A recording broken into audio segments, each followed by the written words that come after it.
Notice the camera is doing the switching thing. It is? Well, it was out there, but now it's on the table. Oh, I didn't notice. So it's one of these buttons. You have to like lock it. Is it this one? This one. Yeah, dude. Okay, yeah. Work. Trying to find the subscriptions.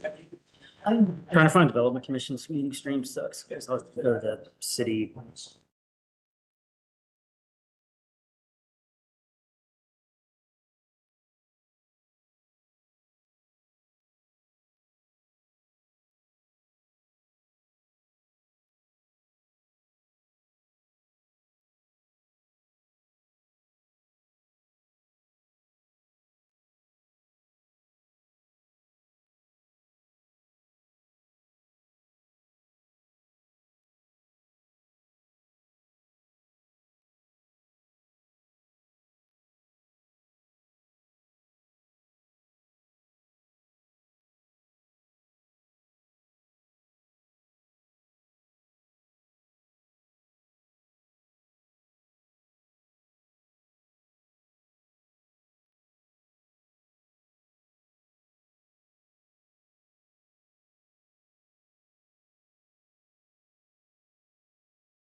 sure what your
Yeah, yeah, so I figured, I saw that.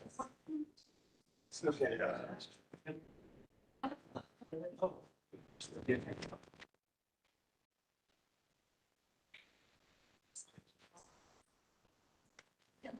Everybody's got a mic. Yep. Yeah, I'm gonna head back downstairs.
complaints that people can't hear you guys talking. So I know we like to lean back in our chairs, but like. Right. Talking to them. And then I'm gonna be really strict with the interview tonight. Because I'm just so going on. I've already heard you. Right. There, people are complaining that they can't hear us. Sound good? We're good? Fine with Are me. you guys ready? 5 minute you. You guys ready? Yes. Oh, yeah. What is it, Joey? Okay, I would like to call the February 12th meeting of the Development Commission to order with the Pledge of Allegiance. Pledge allegiance to the flag Of the United States of America and to the republic for which it stands, one nation, under God, indivisible, with liberty and justice for all. Okay, just to get started, we follow the same exact rules as City Council follows. If there are speakers in the audience for a given case, 3 speakers are allowed to take 3 minutes each. Don't be redundant. We'll keep our focus on objections or comments that you make and make good use of them. If there is a area commission member as part of your group, that's a 4th member that can speak for 3 minutes. They're going to keep the clock on it, and they're going to put the hook on anybody that goes over the 3 minutes. Same thing happens at City Council. When the votes come in for what we're doing here tonight, we suggest, we give City Council our opinion of what we see. If we write it down on these information sheets, what we're thinking about, what our thoughts are, and they take that all into consideration when you get to the next meeting, approximately a month later, maybe 2 months later. Same thing all over again. So be prepared. If you've got 7 speakers, figure out how you're going to get it down to 3. Okay, let's get started with case number 1. Z25-065, 7500 Long Road. Please see your supplemental packet for an updated project disclosure form as well as 1 letter of opposition. The 2.25 acre site consists of 2 undeveloped parcels in the R Rural District. The requested LARLD Limited Apartment Residential District will allow multi-unit residential development with a maximum of 32 dwelling units. North, east, and west of the site are single-unit dwellings in the PUD6 Planned Unit Development District. West of the site are 2 undeveloped parcels in the PUD6 Planned Unit Development District. South of the site is a multi-unit residential development in the LARLD Apartment Residential District. The site is within the planning area of the Southeast Land Use Plan, which recommends very low-density residential land uses for this location. Additionally, the plan includes complete adoption of the Columbus Citywide Planning Policy's design guidelines. Concurrent CV 25-123 has been filed to reduce the eastern perimeter yard from 25 feet to 10 feet. That request will be heard by City Council and will not be considered at this Development Commission meeting. The site is located within the boundaries of the Greater Southeast Area Commission, whose recommendation is for approval. The limitation text establishes use restrictions and supplemental development standards addressing maximum unit count, building setbacks, perimeter yard, site access, and landscaping. The text includes a commitment to develop the site in accordance with the submitted site plan. There's an outstanding comment from the Department of Public Service in coordination with the Franklin County Engineers Office related to the location of the site access point. The requested LARLD Limited Apartment Residential District will allow the site to be developed with multi-unit residential development with a maximum of 32 dwelling units. The limitation text includes appropriate use restrictions and supplemental development standards, as well as a commitment to develop the site in accordance with the submitted site plan. Although the request is inconsistent with the land use recommendation of the Southeast Land Use Plan, the Columbus Citywide Planning Policy's land use guidelines note densities higher than the recommended land use may be appropriate when site design mitigates impacts on adjacent residential uses and significant natural resource preservation is provided. Staff recognize existing buffers that delineate the site from the surrounding residential development, therefore are supportive of the request. Additionally, the request is compatible with the city's objective of providing more housing in all neighborhoods. Once the site access comment is resolved to the satisfaction of the Department of Public Service, the city department's recommendation will be for full approval. Therefore, the city department's current recommendation is for conditional approval. Okay, any questions? And any traffic issues here? Access to this site is under the jurisdiction of the Franklin County Engineers Office. The county has provided some markups for the design of the driveway to optimize its alignment with Bowen Road. Our understanding is that the applicant is working on incorporating those into their committed site plan. Okay. And planning? Planning has no additional comments. Okay. Is anyone here to speak regarding case number 1 tonight? All these people, no speakers. David, you did your job. Any comments? As agent for the applicant. Eric, introduce yourself. I'm Carrick Sherrill, the architect for the project. Right. I acknowledge the condition of staff. There's some rather technical lane alignment and angle of lanes and so on discussion going on with the county engineer and Structure Point, the civil engineer for this project. But other than that, the project is as stated, the 32 townhouses, and this is being designed as a for sale product. Okay. And you know, if you don't get along and play nice in the sandbox with the traffic people, you got to come back here. Absolutely. Okay, any comments or additions? I need a motion to take a vote. Who will give me that motion? Motion to vote? Seven. Okay, all's in favor of voting? Aye. Please take the roll. Janice Key Shanklin, Yes. John Ingwerson, Yes. Kay Nwukwe, Yes. Dan Fertelman, Yes. Chair Fitzpatrick.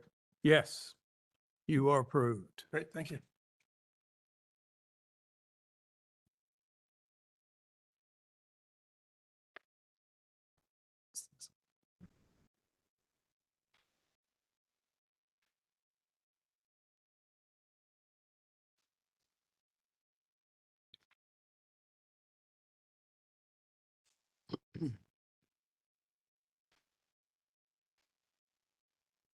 Okay, case number 2.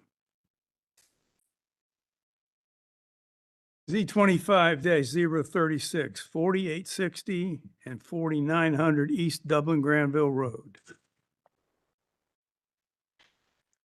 Please see your supplemental packet for an updated limitation text dated February 11th, 2026. The 24.71 acre site consists of one parcel developed with an office campus in the CPD Commercial Plan Development District. The requested CPD Commercial Plan Development District will allow the existing development to be repurposed with hospital and associated accessory uses. South of the site is an automatic car wash facility and multiple undeveloped parcels in the CPD Commercial Plan Development District. East of the site is an office building and an undeveloped parcel in the CPD Commercial Planned Development District. West of the site is an Ohio Department of Transportation garage in the C4 Commercial District and the LRR Limited Rural Residential District. North of the site is State Route 161, which is public right-of-way. The site is within the planning area of the Columbus Growth Strategy, which recommends business and institutional campus for this location. The site is located within the boundaries of the Northland Community Council, whose recommendation is for approval. The development text establishes use restrictions and supplemental development standards addressing building and parking setbacks, building height, lot coverage, vehicle parking, landscaping and screening, building design, and lighting. The text includes a commitment to develop the site in accordance with the submitted site plan. Additionally, code modifications to remove the maximum required parking for medical office uses, reduce building setbacks, and increase the maximum allowable height for lighting are included in the text. The requested CPD Commercial Plan Development District will allow the site to be developed with hospital and associated uses. The CPD text includes appropriate use restrictions and supplemental development standards, as well as a commitment to develop the site in accordance with the submitted site plan. The proposal is consistent with the Columbus Growth Strategies land use recommendation at this location. There is an outstanding comment from the Department of Public Service requiring satisfactory resolution of a 60-foot right-of-way dedication requirement or approval of the submitted right-of-way dedication exception request. Once this comment is resolved to the satisfaction of the Department of Public Service, the city department's recommendation will be for full approval. Therefore, the city department's current recommendation is for conditional approval. Okay, any questions, comments? Staff, my wife works for the hospital. Do I need to recuse myself?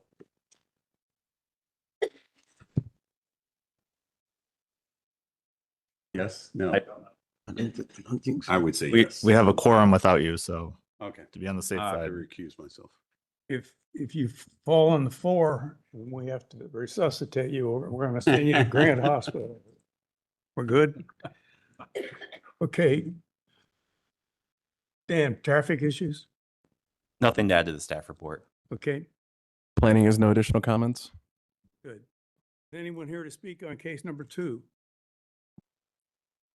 Okay, the applicants here, come to the microphones and give us your name for the record. Tell Dan that he's in good hands. Dan already knows he's in good hands, I think, if his wife works there, so. Okay, that's good. Doug Scholl with Ohio Health. I'm Matt Moberg with Porter Wright Morrison Arthur, outside counsel here. Mhm. Okay, anything you want to add to what the staff? I is think saying? we're working with the traffic staff already on the right-of-way issue, so that condition is fine. I think the one clarification I would add is this is the current site plan.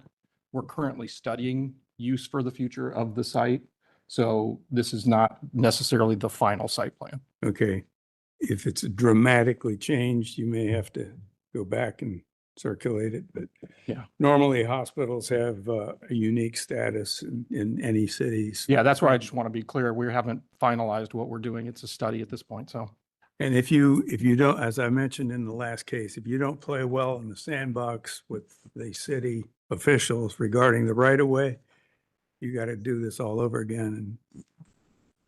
Yeah, no, we So- agree to that, and we've worked with planning staff and. And you and rather weak bargaining session there. But okay, you're good with that? Good with that. Okay, I need someone to offer a motion to vote. Oh, we need to include the updated text dated February 11th. Got a motion to approve that text. Motion to approve text. Okay, Second. all those in favor? Aye. Okay, now a motion to vote. Motion to vote. Okay, Second. all those in favor? Aye. Please call the roll. Kane Mukwe, John Ingerson, Yes. Janice Keith Shanklin, Yes. and Chair Fitzpatrick. Yes, Thank you very much for your time. you are approved.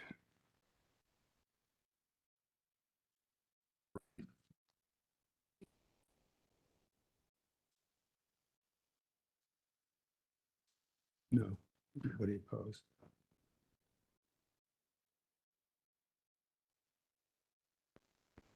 The next case is Z 24-043, 5097 North Hamilton Road. This case received a recommendation of approval at the December 12th, 2024 Development Commission meeting. At that meeting, the request was for LARLD Limited Apartment Residential District allowing up to 188 dwelling units. The updated proposal reconfigured the site and reduced the proposed number of dwelling units from 188 to 180, a reduction of 8 units. The 10.8 acre site consists of 2 undeveloped parcels in the LC4 Limited Commercial District. The applicant requests the LARLD Limited Apartment Residential District to allow a multi-unit residential development with up to 180 dwelling units. To the north is a nursing home in the I institutional district and LI limited institutional district. To the south and east are commercial developments in the LC4 limited commercial district.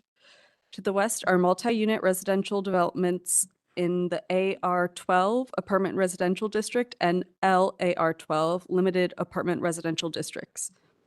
The site is identified on the Columbus Growth Strategy map with the recommended land use of mixed use 2.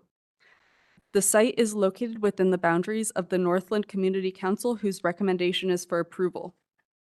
The limitation text includes commitments to a maximum of 180 dwelling units and to develop the site in accordance with the submitted site plan. The Columbus Multimodal Thoroughfare Plan identifies this portion of North Hamilton Road as a suburban commuter corridor requiring 120 feet of right-of-way. The requested LARLD limited apartment residential district will allow a multi-unit residential development containing up to 180 dwelling units consistent with surrounding land uses along this portion of North Hamilton Road. Additionally, the proposed development is consistent with the recommended land use of mixed use 2 by the Columbus Growth Strategy map. At the time this staff report was finalized, the traffic access study was still under review. Additional commitments or revisions may be necessary based on the results of the approved traffic access study. Upon completion of the comment above, City Department's recommendation can be for full approval, and City recommendation is for conditional approval. Any questions for staff? Traffic? The main pending item with the traffic access study is that the western proposed access depends on modifications to an existing fence that are outside the property that the applicant controls.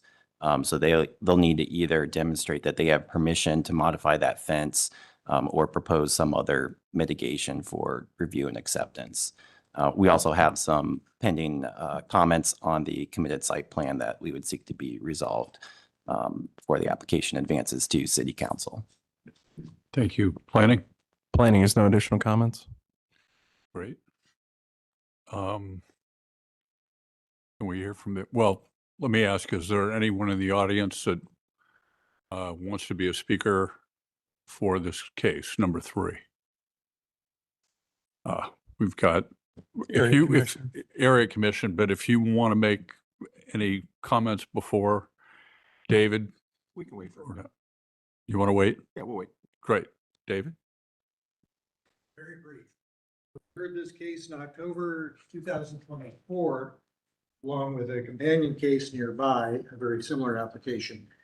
On this particular case, our committee recommended approval 16-0, so it was unanimous. I did speak with the attorneys for the applicant. They explained that this has been delayed because of some stormwater improvements, as I understood it, that necessitated some change to the number of units. We agreed there was no need for them to come back to us, our commission, for further discussion, a small reduction in the density and the stormwater improvements. So we remain, I believe, in full support of the application. Great. Okay, thank you. You want to state your names and make any comments you would like? Certainly, Matt Canterbury with the Daimler Group. And David Darby with Cooperman Mental Crossley Yaros. Yeah. As was alluded to, we're back, not because of misdoing, but because of misunderstanding. We did not have the allowances within the easement of the stormwater proper. So that did move that easement line down a little bit and then limited our use to something less than what was priorly approved. So regarding traffic, just to spend 2 seconds on that, the Vision inhabitant on the other property adjacent to us is 8 foot of fence line. We have reached out to the owners. It's an owners association. Haven't got conclusion on that yet, but feel very confident that won't be an issue for us to comply with traffic's needs. Great. You understand that staff says this is conditional until you work out those issues? That is correct. If they don't work out and you need to come back, you need to come back, but We're not going to make it 3 times. We're going to make it happen. Great. Seeing that there's no opposition and no updated text, call for a vote. Motion to vote? Second. All in favor? Aye. Motion to vote, please? Dan Fertelman, Yes. Janice Keys Shanklin, Yes. Kay Mukwe, Yes. John Ingwerson. Yes, you are approved. Very much.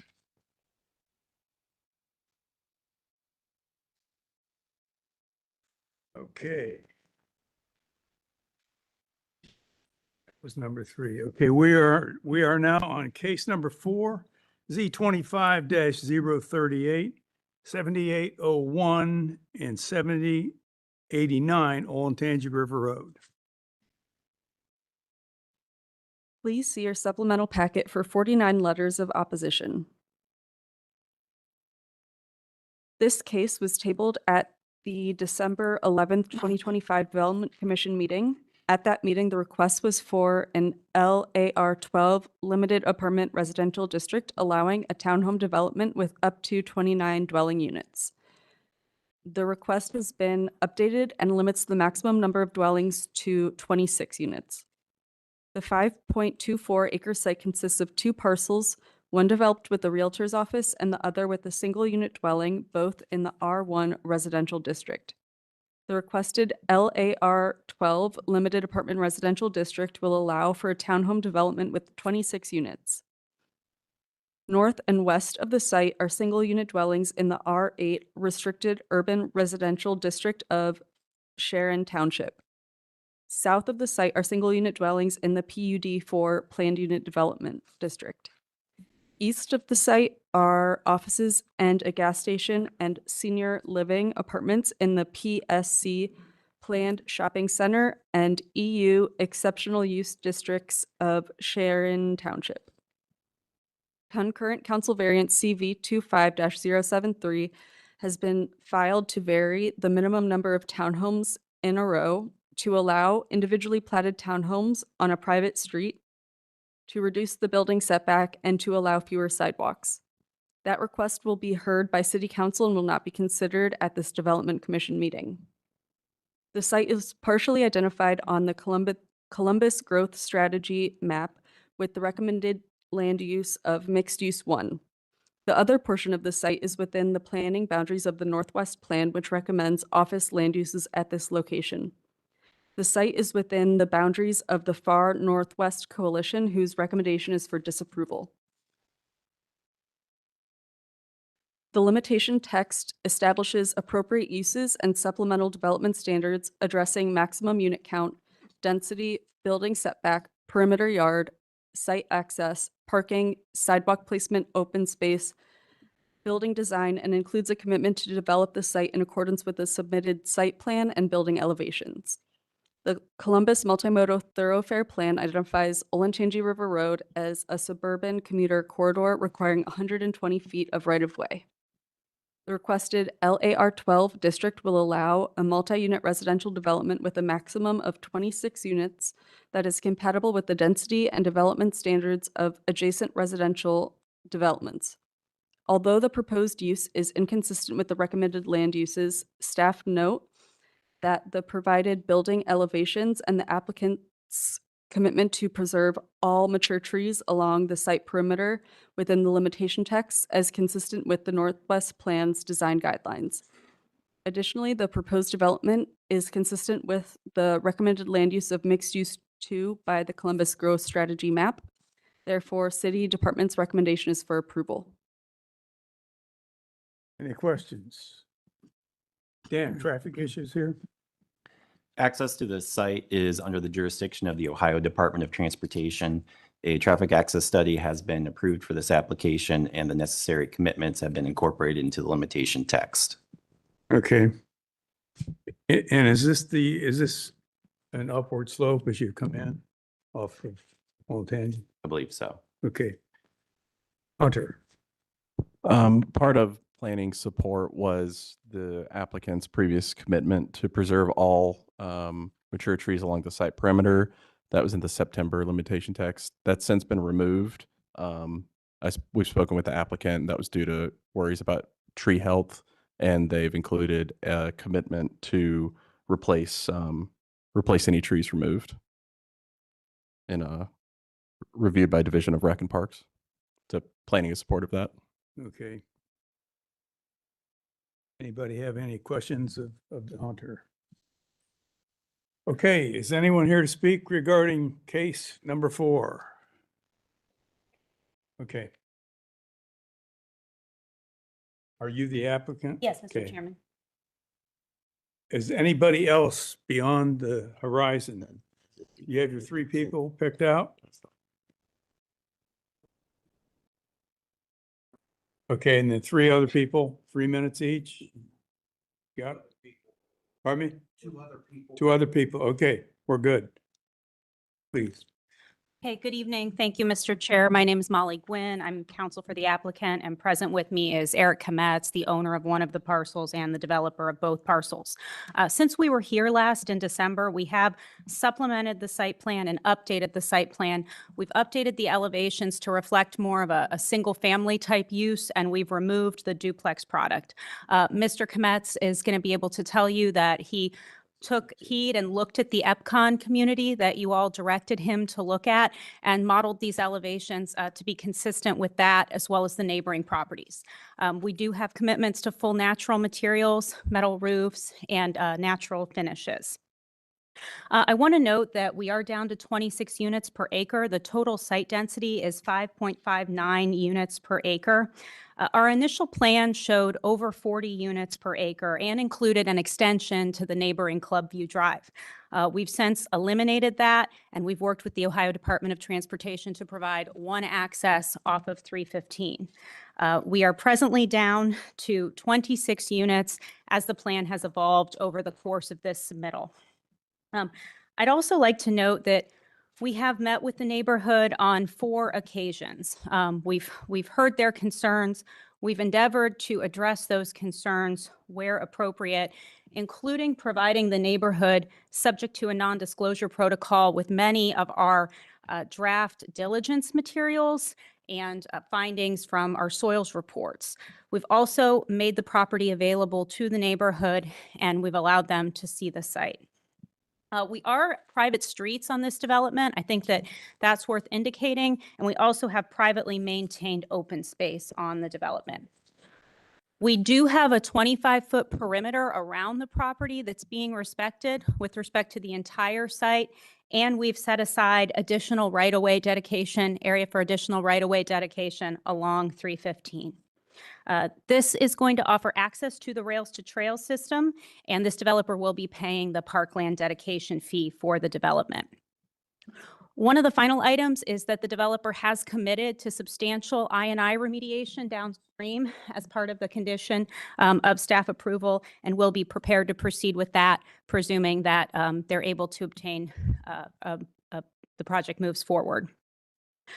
One more thing I'd like to note is the land use plan does currently recommend low density at under 4 units an acre, but it does note that there might be flexibility with respect to that, noting that large lots and undeveloped lots, particularly those that are along primary corridors, may be subject to development proposals inconsistent with land use recommendation in terms of density and use. And so we're slightly higher than that, but we believe that it's warranted based upon the caliber of the homes that we're prepared to offer here. And I'll let Mr. Kometz speak to the steps he took following the December meeting. Thank you, Molly. It's great to see everybody again. When I was here in December, I was a little disappointed that it was tabled. I think in hindsight, it was the right decision. I'm really glad that you guys pushed back on the design. Our team went to the EBCON communities. We looked, they're single structures. And I think upon reflection, that felt like a better move here. We sort of modeled it off of that same sort of concept with 10 feet between those houses. I spent a lot of time driving around the community to get inspiration from the neighboring homes and from Worthington Hills. And I'm really proud of the work and the design that our team put together to present these homes. And I look forward to the opportunity to build them in this section of the community. Okay. Your updated text is dated February 4th. Is that correct? I believe there was a February 11th submittal, maybe. That should be, yes, yes, that would be close. Mr. Yeah, Chair. there's February 4th is on the document. Okay. Anybody have any questions of the applicant? Okay, no, you're good? Let's hear. Okay, would you step aside? Did you give your name for the record? I think you did. Molly Gwynn. And Eric Kometz. Okay, we'll get our speakers to the microphone and hear what they have to say, and we'll bring you back.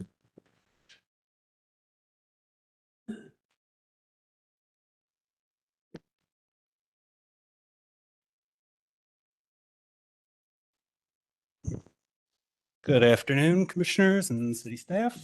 It's been a while since the coalition come up to address you all, but you had the pleasure of having us last month and this month. Normally, we are happy to recommend approval and let the community grow, but we wanted to come out tonight to reiterate our board's unanimous recommendation to disapprove both this rezoning application and the concurrent city variances that would allow this development on Olentangy River Road in the far northwest. Could you, before we go any further, give us your name for the? Hi, apologies. Aaron Newman with the Far Northwest Coalition. Okay. Thank you. Residents and members of our board voiced numerous concerns with this proposed development across 2 public hearings and by phone and email messages, including the increased traffic on Olentangy River Road and the safety and effectiveness of the right turn only exit design, the increased demand on the utility grid and water and sewer systems, and the destruction of existing mature trees, wooded areas, and the fragile waterway of the ravine, and the lasting negative impacts on the natural beauty and wildlife there. There are also concerns about the overall approach to high-density development on such a uniquely graded site, the economic feasibility of the project, and the multiple revisions to the site plan and unit density, including the new plan we're looking at today. One of the overarching concerns, however, was that this rezoning to a higher density residential zone is fundamentally inconsistent with the surrounding properties in the far northwest and would negatively impact our neighbors and surrounding properties. Moreover, these concurrent applications would supersede a 2014 council variance that forms a covenant with neighbors requiring the southern property to remain a single-family residence and maintain all natural boundaries, to which the current applicant is not willing to commit. As noted earlier, the far northwest is eager for growth and new neighbors, but this proposed development does not fit. The Northwest Plan, as mentioned, recommends low-density residential and office for these sites, several steps below the density proposed here, but those would still allow for new development and additional homes and remains the most appropriate zoning for these properties. Therefore, the board of the Far Northwest Coalition joins our neighbors in recommending disapproval of this rezoning application and encourages the applicant to continue to work with us on an appropriate development plan. Okay.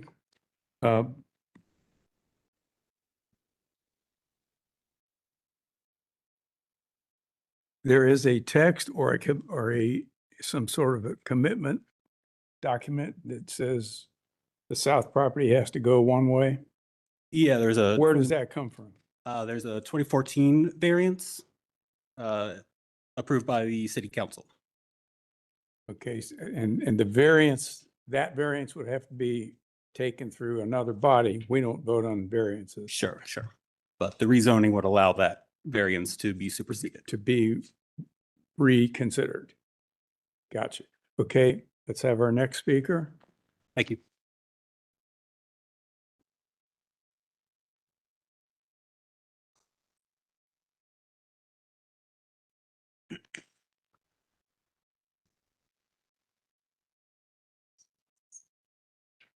Thanks, Alyssa. My name is Tim Reaney.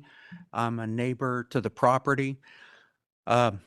Ironically, I picked that first slide just to be warm and fuzzy, but I'd like to point out all of those trees are on the property line or on the border. And the developer's committed to replace the trees one for one. You'll see later in the slideshow that I'm asking, what does that one-for-one replacement mean when we've got 24-inch caliper trees there? Next slide. Oh, thank you.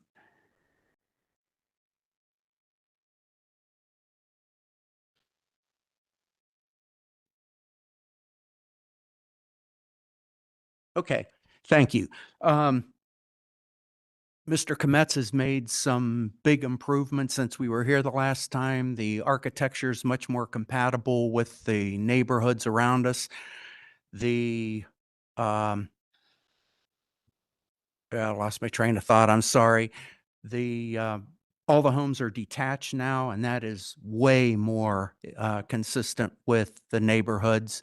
The B units now have a basement, and that's a little bit problematic in that these B units are back in the ravine. And there's a number of issues to talk about there that Chris Vondran will cover when we get to that part. I don't know how to activate this video, but you can see a partial view of this stream after a rain event. It's pretty strong. And we're concerned that the buildings that are back there or proposed to be back there are going to get flooded and their building pads washed out. Also in a positive direction, the densities decreased. The biggest thing our neighborhood had wanted with a decrease in density is to have the blue units, the B units, pulled back away from that 25-foot setback. If you recall, when we were here the last time, I showed you, and you'll see more today, on how close that 25 feet puts these buildings into the ravine and very close to the stream.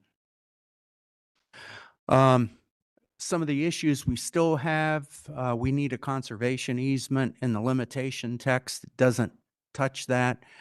I already mentioned the trees. 1-for-1, when you have a 16, 18, 24-inch caliper tree, we even think we have an oak tree between 100 and 200 years old, close to the property line. A 1-for-1 exchange there doesn't do much. Also, the limitation text calls for someone on staff or a designee to be able to approve changes.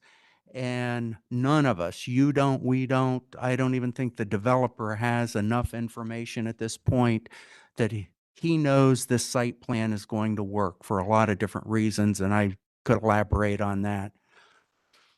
There's some contradictions in the site plan notes and the site plan graphics, and I point this out again because if somebody's going to review the plan changes going forward, when it's bad enough to have that done without other people looking into it, but if there's already contradictions, they're not going to know what to look at. And if there's contradictions here, there's probably going to be others.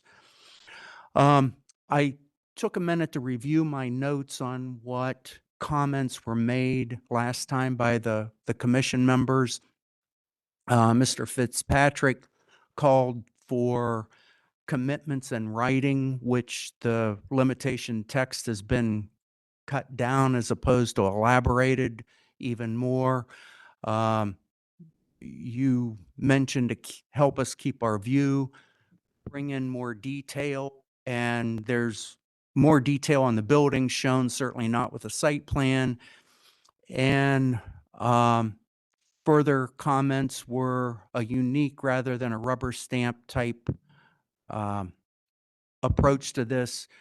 We share a ravine that Mr. Kometz is not using at all, which is a shame not to enjoy that view for more people.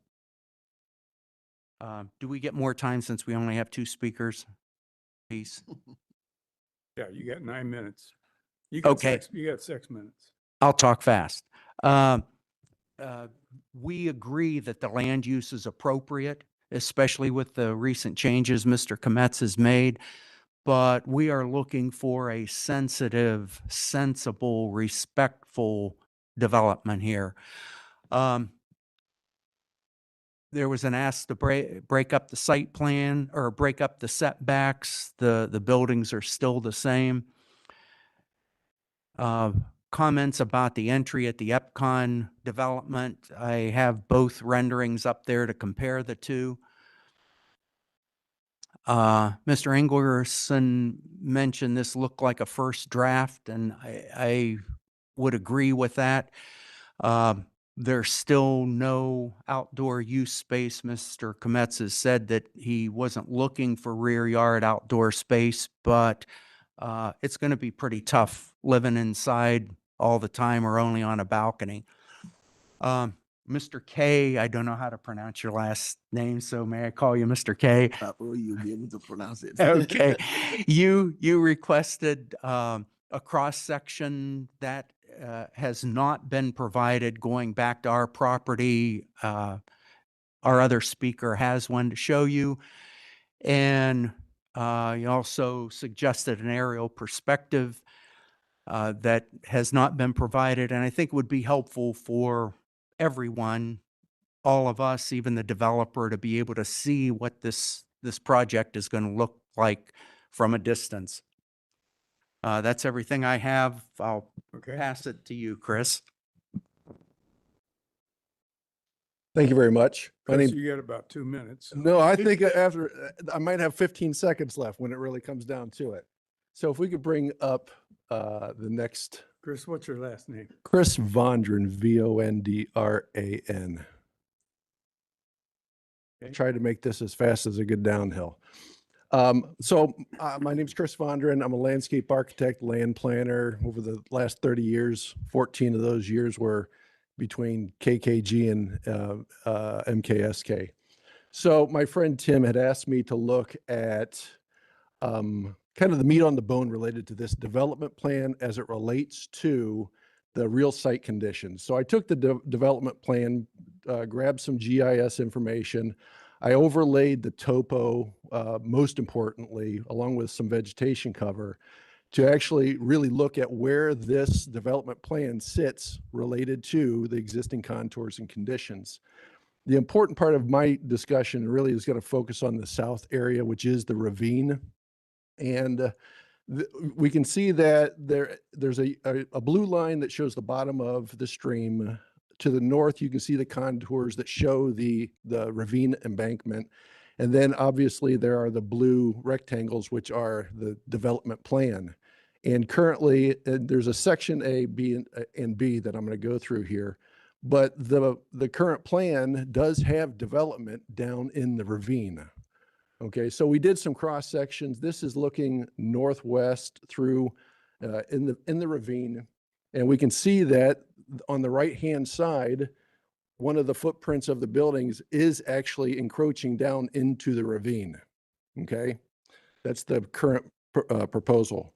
The second one, which is another cross section through a more dramatic section of the ravine, on the right or the left-hand side is the development side. The right-hand side, the house figure, is the cul-de-sac building that's currently there. But again, this development and the positioning of the current footprints is within the ravine. Here's the current canopy. There's significant trees all the way up to 90 feet in height in this area. Soils, I'm not a soil scientist and I can't pronounce a number of these words that are on this sheet, but related to the asterisks and the arrows, there's a lot of restrictions related to soils. After we reviewed this, took this to the city of Columbus related to stormwater and Greg Fedner's review, this area does qualify per the stormwater drainage manual as a stream and would be subject to then all of the restrictions of the manual. So currently that hatched area on the south side, which starts at the property line, which is the straight sections, up to the red dashed line, which is the upper ridge of the embankment, would be the minimum zone, the stream corridor protection zone by definition, that would be required for this property per the City of Columbus Stormwater Drainage Manual. So we're not anti-development. I do this. I've been doing this for a long time. I've done some old projects with Tim here, but we do have a responsibility for the sensitivity that's needed in order to preserve those components on a property that are of value to the community. The water quality, the soil conditions, the vegetation, the views, et cetera, all are extremely important as it pertains to every step in the process. And this one just happens to be related to rezoning. So that's all I would like to share for at this moment. Okay, that's very technical, and those little problems are going to show up as development of the plans go forward. And you're going to have to, if you go forward with this concept, you may lose one, you may have to twist and turn, because you will get inspected by multiple engineering and planning entities. And I think. But again, with that being said, we've thrown out some density numbers and unit numbers that have been a part of presentation. And with that being said, I think we can acknowledge, because of the findings related to this exhibit, there will be a modification of some sort. I don't know if it's a reduction, but it looks like it would be a reduction in order to develop this property moving forward. And I totally agree with that. There's 30 years plus, no one's ever walked in here with a completely engineered geotechnical masterpiece that didn't require any changes or any negotiating going forward. Never. Because you don't put the horse behind the carriage. You first things first. So there may be some discoveries that cause some things to change with this plan, but we're here, we have a very simple task here. We evaluate what we're seeing, and we determine whether we think it's appropriate or not appropriate. We don't want to know what color your doors are and who supplies your windows. We stay out of that, but we care about appropriateness. And I think we've done a great study here, and I think the applicant has put together a much better plan than he had before. Now, do we have one more speaker? Or you're it? I must be it. I can speak. Well, that's 9 already, 9 minutes already. Okay, well, my timekeeper, Kay Onwokwe. He's a timekeeper for soccer games, Olympic games, and for our hearings. So that constitutes your speaking. I think we understand very clearly, and I appreciate how precise you are with your inputs. Now let's get the applicant back here and ask a few questions.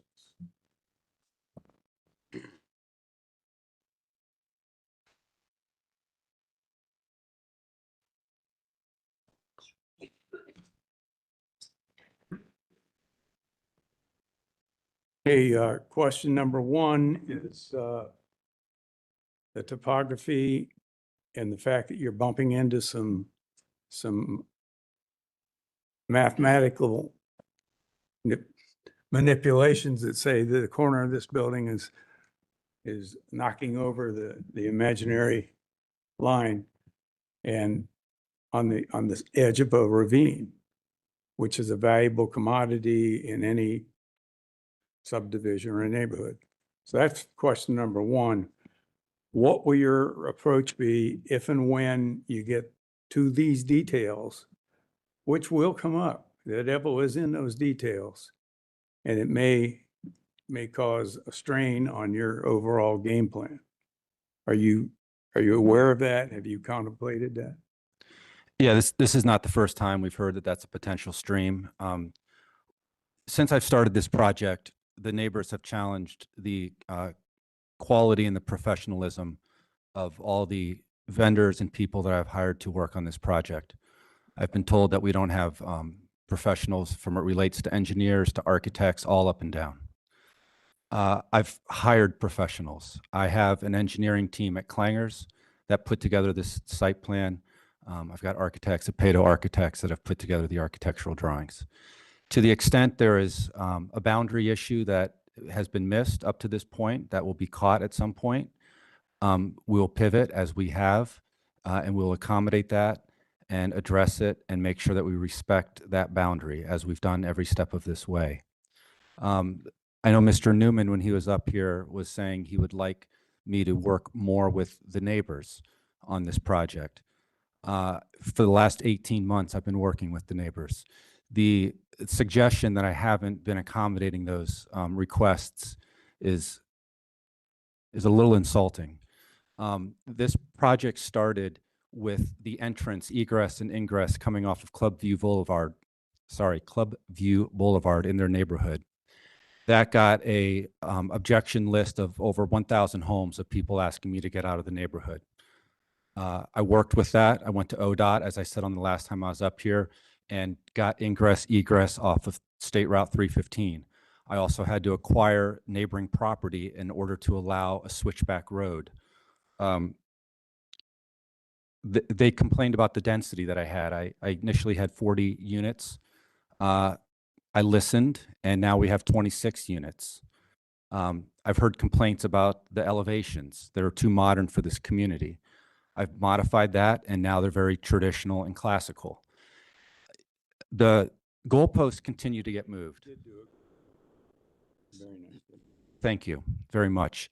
I feel that the community, I'm not sure where their end game or what their ultimate goal is on this, but every thing that they've presented to me as something that they were concerned about, I have honestly listened and have a track record of addressing those issues. If there is a stream, I know the houses opposite the ravine to me are closer to that stream than I am. So to the extent that there is a stream that they are within and not honoring that, I don't know, but I will certainly look to see and make sure that we honor it. We would certainly be prepared to comply with all applicable regulations related to stormwater or the stream corridor protection zone that come up as we move towards final engineering of the project. As this commission has noted, we would not necessarily have that level of detail at this phase, but would honor any of those findings subsequently. Yeah, because they will be project stoppers if Yes, sir. if it doesn't look right to them. Yes, sir. Let me ask a vague question about tree canopy, where you're going to replace a tree, and there's a variation of existing trees. Some of them probably are hollow and dead, but some of them are big and they're 100 years old. So what caliper, what sort of trees are you thinking that are going to satisfy the need to not make this look like a big scab or a big scar on the terrain? You know, I really should have brought some pictures in of the trees that are on the ravine where these houses are going to go.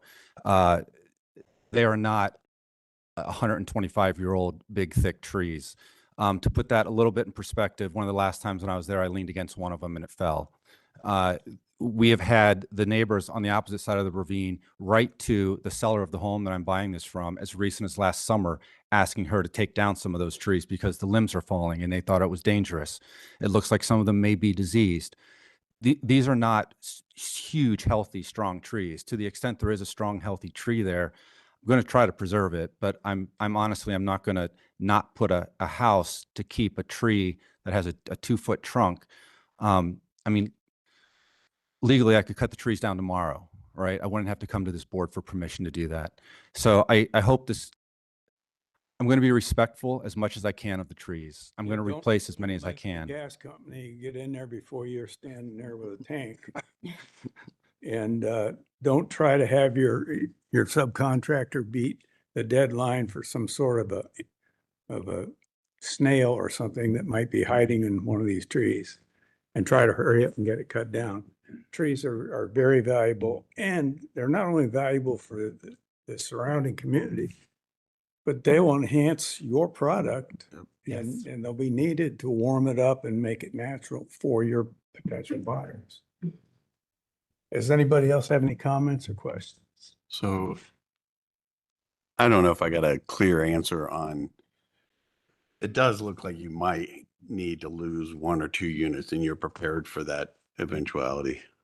To the extent that the representation that he made earlier is accurate, then absolutely I will adjust to accommodate for that. I have not yet seen a document other than one that he has prepared and put on a projection to allege that that's a stream. But yes, to answer your question, absolutely, I will honor and respect any stream. Stormwater is tough to get through. I'm sure you know. Yeah. Well, I don't think I've ever seen anybody that had all the answers all squared away to the third decimal point and had to stick with it rigidly. But you have you've enhanced this project from where you were a month ago. And you've looked at a lot of those details. You still have some haunting you that you may have to tweak. And maybe those tweaks will end up with a beneficial need for you because, you know, EPCON communities are pretty predictable and they follow a straight line, as my associate here would say. It looks like an ear of corn, but they have great design that is varied and there's enough change in that doesn't look like a row of garages where if you stopped and celebrated the Super Bowl too long, you'd probably go in the wrong house. So you've personified this very well. I've got just a couple of comments. I mean, the product that you're putting on the site is miles better than what it was. I still think that, did you take a look at Lombard Street in San Francisco? I mean, again, that's the ultra sensitive way to do things. But you've got a very undifferentiated west face there when you drive by. I mean, I think you have an opportunity, you still have an opportunity to vary the depth of those faces. You know, even by a little bit, 3 feet makes a difference. The tree planting on the west side and you're going to get a huge amount of sun from the west side. And you've been developing this for some time now. When somebody wants to build a house on a piece of property, I tell them, get a tent, go stay the night, you and your wife stay on the hill somewhere and see what it looks like when the sun comes up, when the sun goes down. Important just to be sensitive. On the other hand, it's multi-unit development and you got to make the numbers crunch. So I think that you've come a huge long way. I think you can continue to tweak it as you go forward. Absolutely. I think if you just dressed up some variations of that street with a few little undulations, you will change its visual power as people drive by and their mind picks up on the property. If they're all in a row like barracks, it's cold. But if you have some bay windows and some EPCON has lofts and dormers and all kinds of things that reshape what your concept is as you go through an EPCON property. But everybody's got privacy and they're responsible for their own territory and they like that. And any tree that you do put in there is gonna win you points because people that'll buy these will recognize that. Okay, so you have some commitments to carry out. If I lived there, I'd be worried that, well, maybe you're talking a big game, but will we see that carry out in the future? You're not going to be able to mess around with that waterway because there'll be somebody up there from the city and other agencies that'll be holding your feet to the fire. So your plan may move a little bit. There may be some adjustments as you find things out. We don't expect you to spend $1 million on all that engineering and then find out whether this works or not. We understand that. But is it on the road to being appropriate? Does the meter come up and get over in the yes category, or is it just wavering and hanging in the, well, a month ago you were hanging pretty low. I think you're on the road to doing this, and I think you're sensitive to do it right. And I think I'm very familiar with that territory up there. I've traveled through it a lot. And if you carry out what you're saying you will do, it's going to be, in my opinion, it's going to be a viable, appropriate project. So I think we need to take a vote and let you get on to the city council. You'll be going through pretty much the same contact that we've had here, same discussion.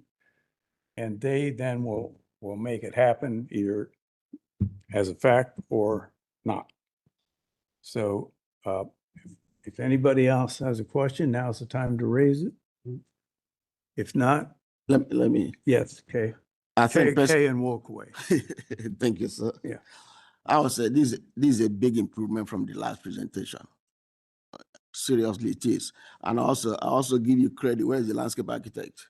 I also give the landscape architect credit for being able to superimpose the grade on top of the building. That was one of the reasons why I requested the cross section, because that would give you a better perspective of what we are dealing with. But like the chairman said, what we are here to do is to vote on appropriateness. When it comes to the fulfillment, the engineering department will take care of you on that one. Yes. Okay, I think we've seen progress here, and it's not perfect. Nothing is perfect at this stage in the game, but I think you got your eyes wide open, and you're not a rookie. Been here before. Okay, time for a motion to take a vote. Motion to vote. Second. All those in favor of taking a vote, say aye. Aye. Aye. Okay, please call the roll. Johnny Wilson, Yes, I think you're moving in the right direction. It's appropriate. But I think you'll find that if you're more sensitive, you'll get more money out of the units. So I vote yes. Kay Mukwe, Yes. Dan Fertelman, Yes. Janice Keys, Yes, great improvement. Chair Fitzpatrick. I also vote yes, and I encourage you to take this and treat it like a jewel, because it's a great location down the hill from the country club, across from Hills Market. You got a nice community here, and this is not a quick sprint on a 100-yard dash. This is a marathon, and this thing can increase in value and really enhance the community better than almost anything we would have seen. So we're going to vote yes unanimously for you to go forward, and good luck to you. Thank you. Thank you. You bet.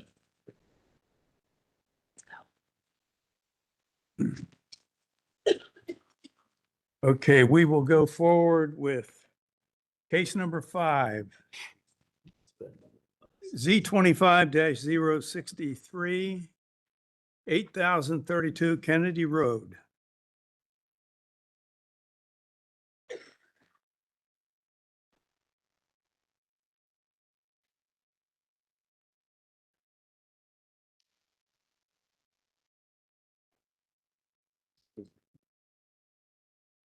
He's gonna spend a lot of money on the site. I know.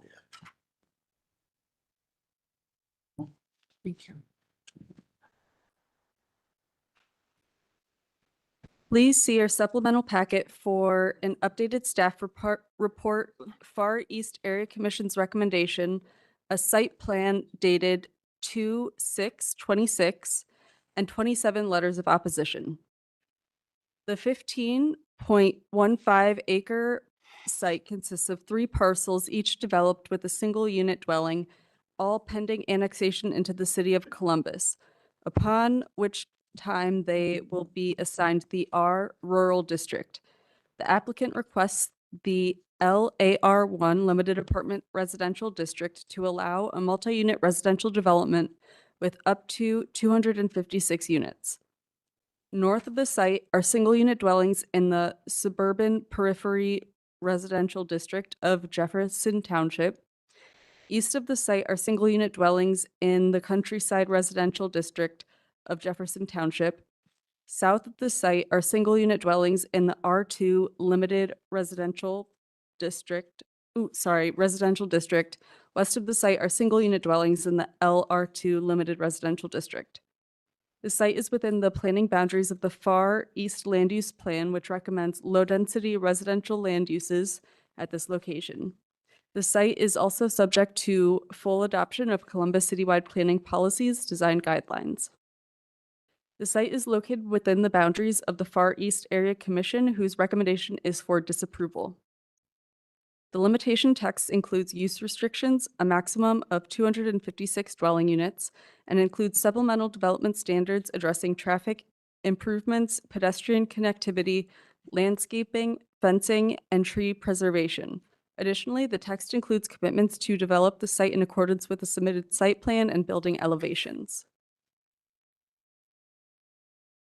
The requested LAR1 Limited Apartment Residential District will allow a multi-unit residential development with a maximum of 256 dwelling units.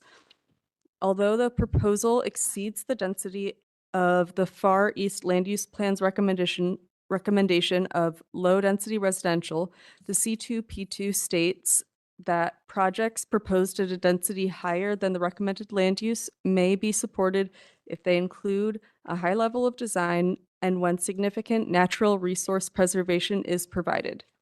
The submitted site plan and building elevations are consistent with these design guidelines.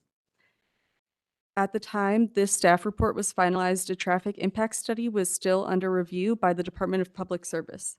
Additional commitments or revisions may be necessary based on the results of the approved traffic access study, impact study. Upon completion of the comment above, City Department's recommendation can be for full approval. Therefore, City Department's recommendation is for conditional approval. Okay, any questions from the staff? Did I see? You didn't put up your hand. No, I didn't. No, I'm sorry. I'm seeing things. Dan, traffic issues? The traffic impact study is still under review, so I have nothing to add to the staff report at this time, although I'd be happy to answer any questions. Okay. With that said, is there any questions yet from anybody? Okay, Hunter. Planning has no additional comments. Okay. Is anyone here to speak regarding this application? 1, 2, 3. That's it. That's it. That's the team right there. 3 speakers, 3 minutes. You heard that before? Okay. Do you have anything? Give us your name for the record, and do you have anything else to add? Yeah, good evening. My name is Beth Seedorf, and I'm an attorney here at Voorhees in Columbus, and I'm joined by Joe Thomas on behalf of Metro Development. He'll be able to answer your questions as well. I just want to run through our requested rezoning and provide some context for our discussions with the community, and then Joe will walk through the changes we've made to the site plan throughout the process. As was stated earlier, we are in the process of annexing this property to the city of Columbus from Jefferson Township. And then once it's annexed, the initial zoning classification will be rural. So we're asking to rezone it to LAR1 to allow for a multifamily apartment community with a maximum number of units of 256 dwelling units. And the buildings will be developed in accordance with the elevations that you saw in the presentation. And importantly, we're not requesting any variances for this rezoning. So we have appreciated hearing from the Far East Area Commission and neighbors throughout their thoughts on this project. We met with the community for well over 5 hours between 2 area commission meetings on January 6th and February 3rd of this year. And Joe met separately with neighbors in the Wagner Chase subdivision before our first area commission meeting. We think the area commission process allows us to interact with the community in a way that makes our projects better. So we'd like to thank all of those people who showed up at those meetings and who are here tonight as well. And so as you can imagine, with a lot of speakers, between the 2 meetings, there were a lot of kind of mixed emotions and thoughts about this project and what it should be done here. And we've listened to the community's passionate opinions on the project, and Joe and I will describe in more detail. We've incorporated the feedback that we can feasibly accommodate into our revised site plan you see today. What I think we can all agree on, though, is that we need more housing. And while the neighbors may think this site is better suited for a single-family residential development, that's just not what our client does. Rather, we think, based on all the statements from City Council and the Mayor's office over the past few years, that the best use of these parcels is for a thoughtfully planned multifamily apartment community with an increased density above the land use recommendation of the Far East land use plan. And so we all know that we're experiencing rapid economic growth and population growth and economic development. We hear that our population is going to increase by 1 million people by 2050. That's less than 25 years from now. And so it's imperative that we build housing at all income levels and all types. We don't find ourselves in an even greater housing shortage than we're in right now, which will lead to a supply-demand crisis that makes Columbus unaffordable for the people who live here. And so I want to bring up too something that's important to note, that when the Wagner Chase and Cedar Run subdivisions were built in the early 2000s, that necessarily changed the fabric of this most entirely rural community. And both those Wagner Chase and Cedar Run subdivisions are large single-family residential subdivisions. And if we could travel back in time, there may have been similar concerns voiced from existing residents at that time about density and traffic and things like that. But what is those people who live in these subdivisions have come to find out is this is a great place to live. And while the apartment community we're proposing will change what it currently exists on the site, we believe that this will be a benefit to the surrounding area and to those new residents who will call this Stratton Reserve home.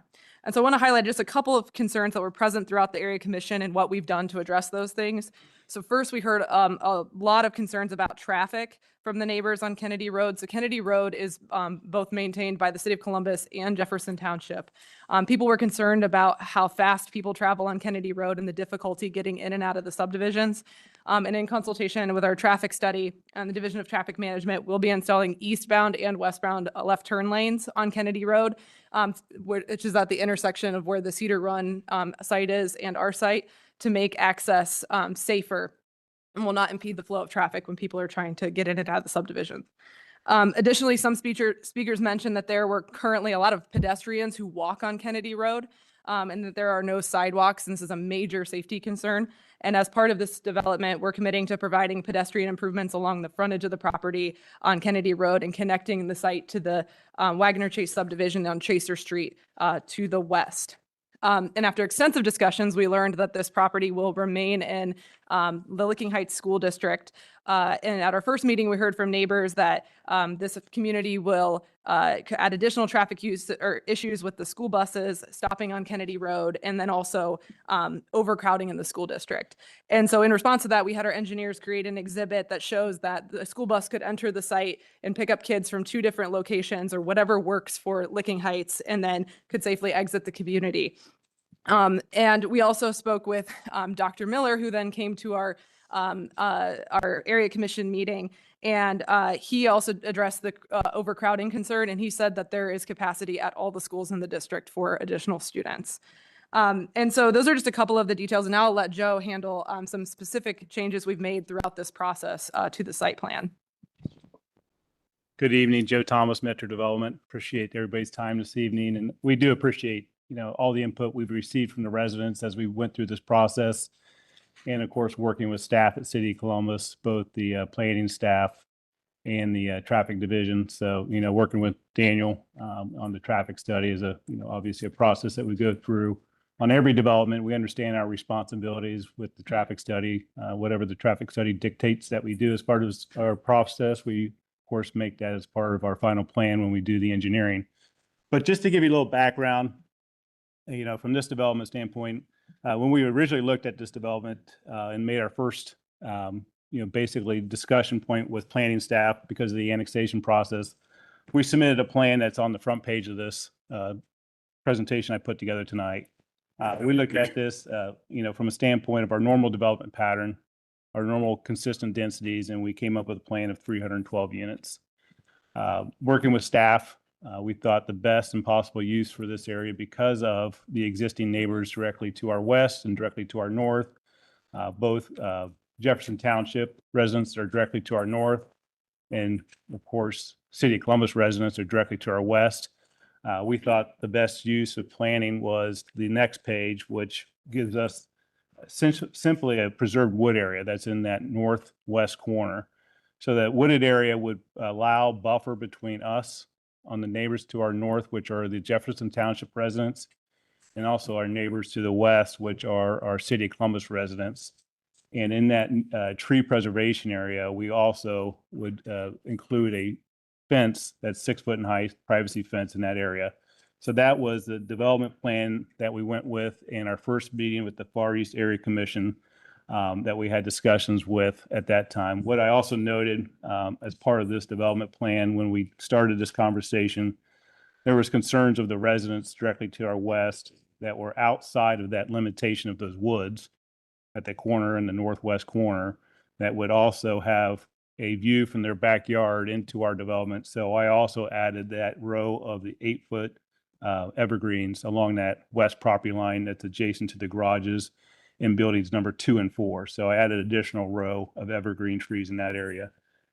So we met with the Far East Area Commission, discussed our limitation as far as the 264 units. We, of course, talked about the school buses. We talked about the traffic impact that Beth mentioned. We talked about the sidewalk network.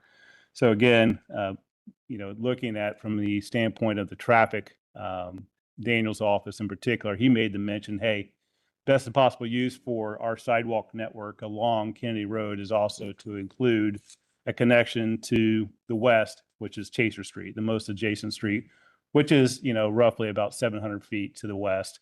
The directional area going to the east is all Jefferson Township.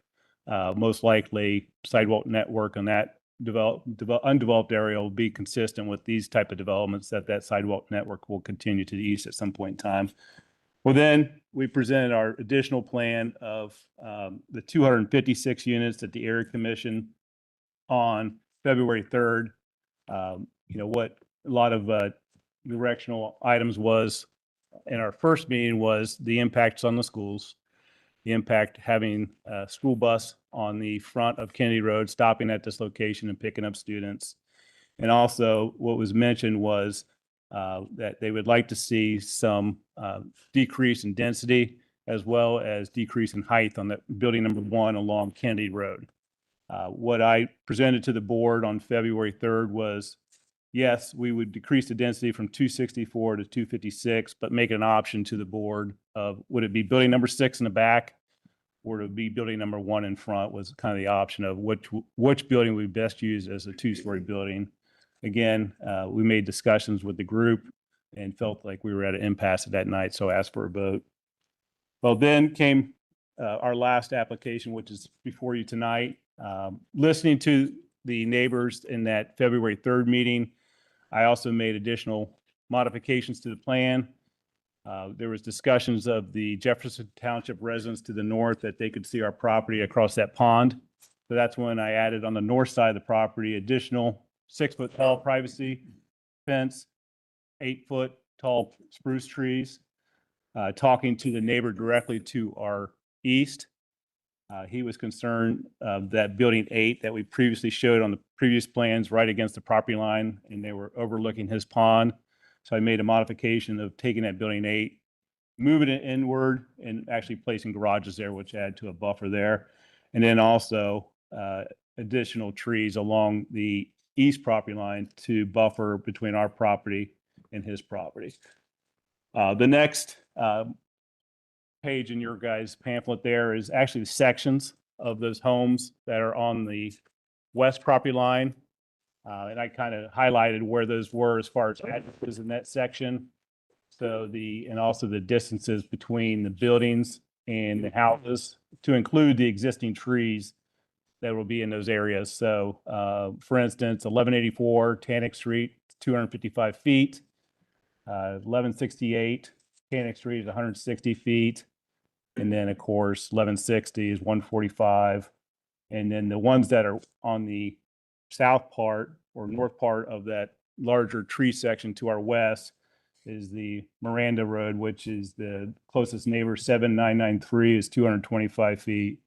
And then the other one to our same section to our other building within that community is 315 feet. So there's a little site plan that shows you the functional area. And then the last item in your pamphlet is the school bus route.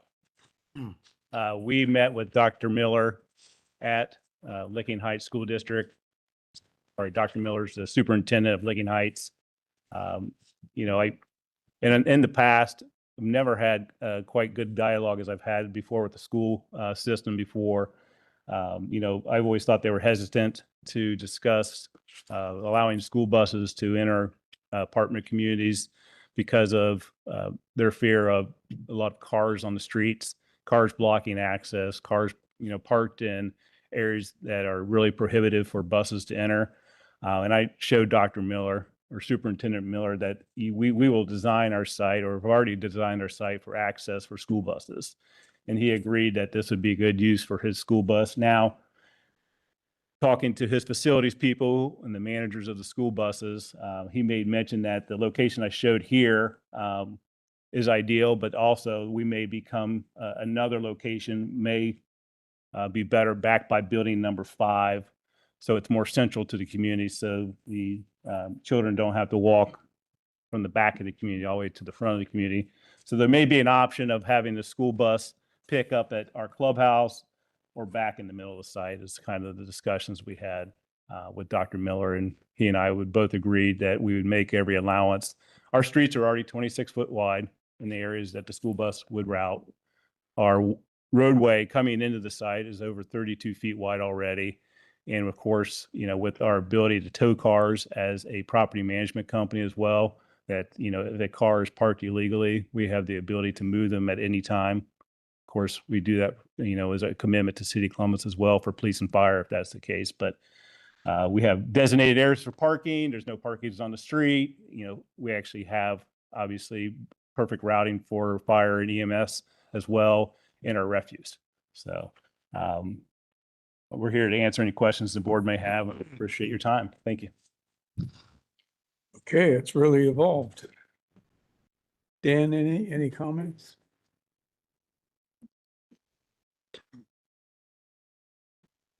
No, there's no traffic study, no. Well, I previously mentioned there's a traffic impact study that's under review. That review is currently in progress. Nothing's materialized yet. There have been identified that the turn lane warrant would be met for the eastbound left turn into the site. The applicant has already included commitment to that in the limitation text. Okay. But we still have another submittal, so you know, not everything is finalized at this time. And Hunter, you got anything to add to this? Nothing beyond to restate that the cover page, we met with the applicant back in October and gave plenty of comments on that initial site design, and so their current proposal is responsive to those comments. Okay. Speakers, we have 3 speakers standing over here. Okay, you got 3 minutes each. Don't be redundant. And then we'll bring the applicant back and have more comments with him. I think a lot of smart people, so I'm old school.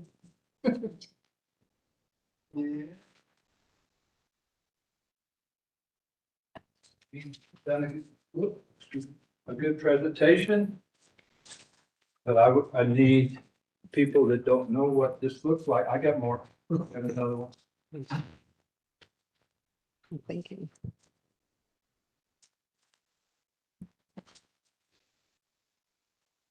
This man. If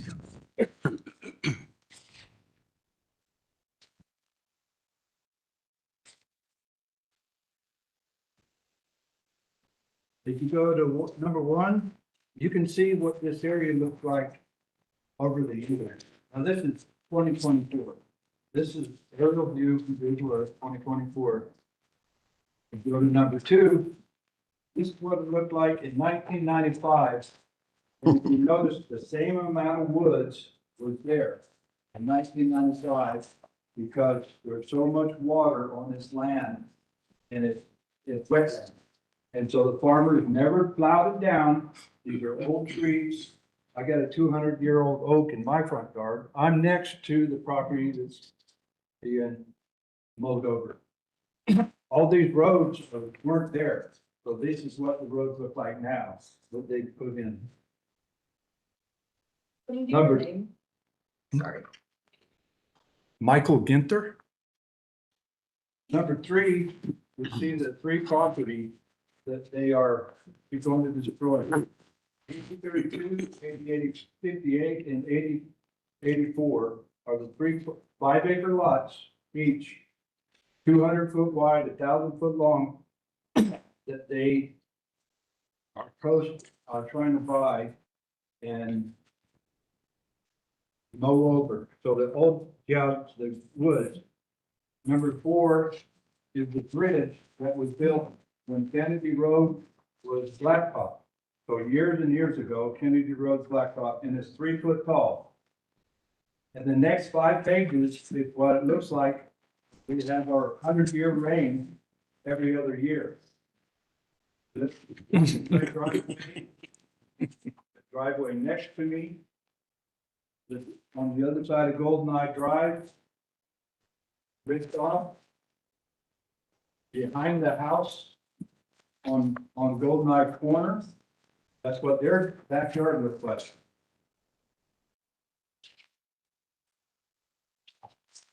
You go number 5 is the front yard of 8084. Number 6 is the back forest of 8084. Front yard, number 7 is the front yard of 8058. And number 8 is the backyard of 8058. Woods, a lot of deer, a lot of animals. Now I have the spring, my pond is spring fed. The pond on the other side of GoldenEye was spring fed till they put GoldenEye Drive in. And so that water is running under the road at GoldenEye. So my pond is spring fed and it exits out my pond and runs through the other 3 properties.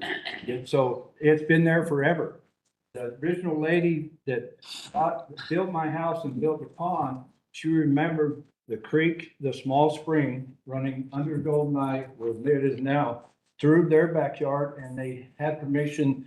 There was 3 springs under the pond, so they had permission and dug a pond. My pond's the smaller one in the corner up there. Yeah, that's not the big one. That's Yeah, I understand. yeah. So it's wetlands, there's animals, salamanders. Where is that bridge or the Oh, kind of the? I'm sorry. The bridge is right here. So Okay. that is my property and their property. Okay, I just want to understand. Now, it floods, when we have this flood, GoldenEye to Pataskala is 5,000. Whoop. I got notes somewhere. Uh-oh, I lost it. Anyhow, oh yeah, it's 5,342 feet from that bridge all the way back to Pataskala. And on that first page, you can see where Pataskala is. And it floods all the way back to that corner because there's a pond back there and they build another housing area that water runs down. So now they're saying they're gonna build a retaining pond. They're gonna build their retaining pond right here. Now, all this is be naturally, it's soaking up a lot of water when it rains, like our big floods. So all their water is gonna go to the retaining pond, then it's gonna go into the creek, which is gonna add to what happens to us because it's adding more water that was never there before. Which direction does that property tilt? The property runs from the big pond in the back towards Kennedy Road. Okay. We have a bald eagle that comes visits all the time. There's no nest. Number 11, you'll see the circle I drew. That's my pond in the corner. And this is the picture. Number 12 is a picture of the pond looking towards where they're going to build. And the tree line. The tree line is on their property. So my pond will not have trees on one side of it. This is my rendition, number 13 is my rendition of what my pond will look like when they build their apartments. It might be a little bit bigger, but it's still going to be in the same spot. So when I have people have been married in my back pond, birthday parties, I have kids come over and fish. I spend $600 a year in fish, so people can come over and fish. And that's what the tree line will be gone. Now, this is my pond, number 14 of when it rains, you know, their grass is on their 6 foot from my pond is their property. So all that moisture soaks into the ground, and now they're gonna raise that up, and all that moisture runs down. Yeah, I think we, Get the picture. And Number I think 15, I, 15 is a picture from Salt Lake 15 City. is from Goldeneye behind the big pond, and that's what they will see. That's what they see now. That's on the other side of the housing area behind the big pond. And that's what they see now. And when they tear all those trees down, they'll see just 3-story apartments with an 8-foot tree blocking their view. And he talked about Kennedy Road. We're gonna have to cut you off and go on to the next speaker. I think we got, Yeah, there's Kennedy Road. He talked about how narrow it is. yep. Okay, we appreciate your input. You put together quite a book. Also, Okay, second speaker, are you? Yes, I am. Okay. Alyssa, Could you give my us your name slide- for the record? before- I'm sorry, Philip Levison. Okay. And I have a script too. I don't know if you already have these. Follow along what I'm saying.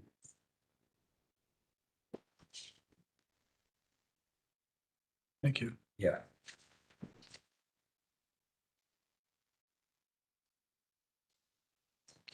did you?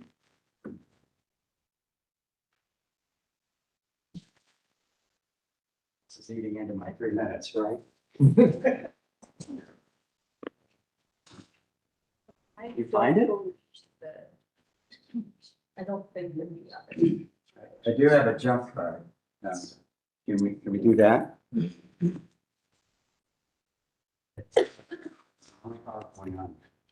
I appreciate it.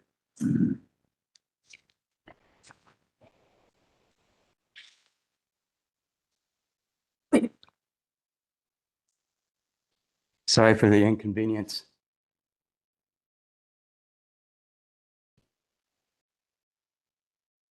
It is. Yep, that's it. Thank you. Okay. My name is Philip Levison. I'm a neighbor of Mike. I live on Chaser Street, joining the proposed project on Kennedy. Let's see, make sure this is going to work for me. Okay, there you go. As a retiree from the USDA, U.S. Department of Agriculture Soil Drainage Research Unit, based out of the Ohio State University, I'm aware of the amount of investment made by Columbus and Franklin County to ensure clean water for its residents. For many years, USDA provided water monitoring data to the City of Columbus, a Division of Water, measuring effectiveness of best management practices within the Upper Big Walnut watershed that's north of us and feeds into the Scioto. The Kennedy Road project site is not unlike some of the wooded streams that we have monitored for biological and chemical water quality. Let me go back this one. So at this site, we have a unique ecosystem that includes two primary headwater streams that feed into the Black Lick Run, if you see on the map there, and eventually into the Scioto. The site has a designated 43-foot stream protection zone based on parameters of the Columbus Stormwater Drainage Manual. You heard about that before. On the site, there's also soil units of Bennington and Pewamo, both having low, medium infiltration rates and are potentially hydric soils within the wetland area, which has not been delineated as of yet. According to the Franklin County Soil and Water Environmental Sensitivity Map, 2/3 of the 15.5 acres are considered environmentally sensitive. The cells derived from the numerous data sources are ranked from elevated to critical. You could see in the framed in area. And that map has been generated from numerous data sets, and you'll see there's a copious list of agencies that have contributed to that. One of them, the City of Columbus Parks and Rec. So there's a combination of large tree canopy with continuous water flow, as Mike mentioned. You have several springs that create an ideal ecosystem for high performing water purification, groundwater recharge, serving the surrounding urban watershed. When modeling the proposed change in landscape from its existing state to urbanized development, estimated water runoff will increase by 66.7% under average rainfall conditions. Total suspended sediments will be 73.2%. Nitrogen loading will be 60% increased. Phosphorus loading will be 100% increased. So if you turn the back of the page, I have a list of my concerns, which are degradation of downstream biota, impacts on drinking water, and costs to the future treatment, surrounding drainage way maintenance and impacts on water table, and comparable wetland mitigation to match current assets. Thank you very much. Thank you. Thank you. Thank you for getting all that on one page. It wasn't easy. It took me a couple of days. Okay. Is that our three speakers? Oh, we have one more speaker.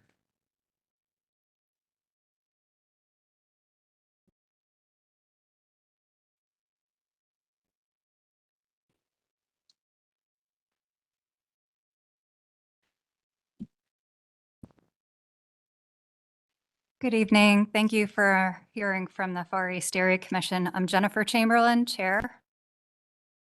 And when we first learned about this project in late December, we took a look at the apartments that we have in the area that are close by. Both of the apartment complexes were in the 10 to 16 unit category. And this project, when it comes in, well, let me go back to when the developer first came, when Metro first came in January, the density that he proposed for the project was at 17.4, and that was the 264 units for the project.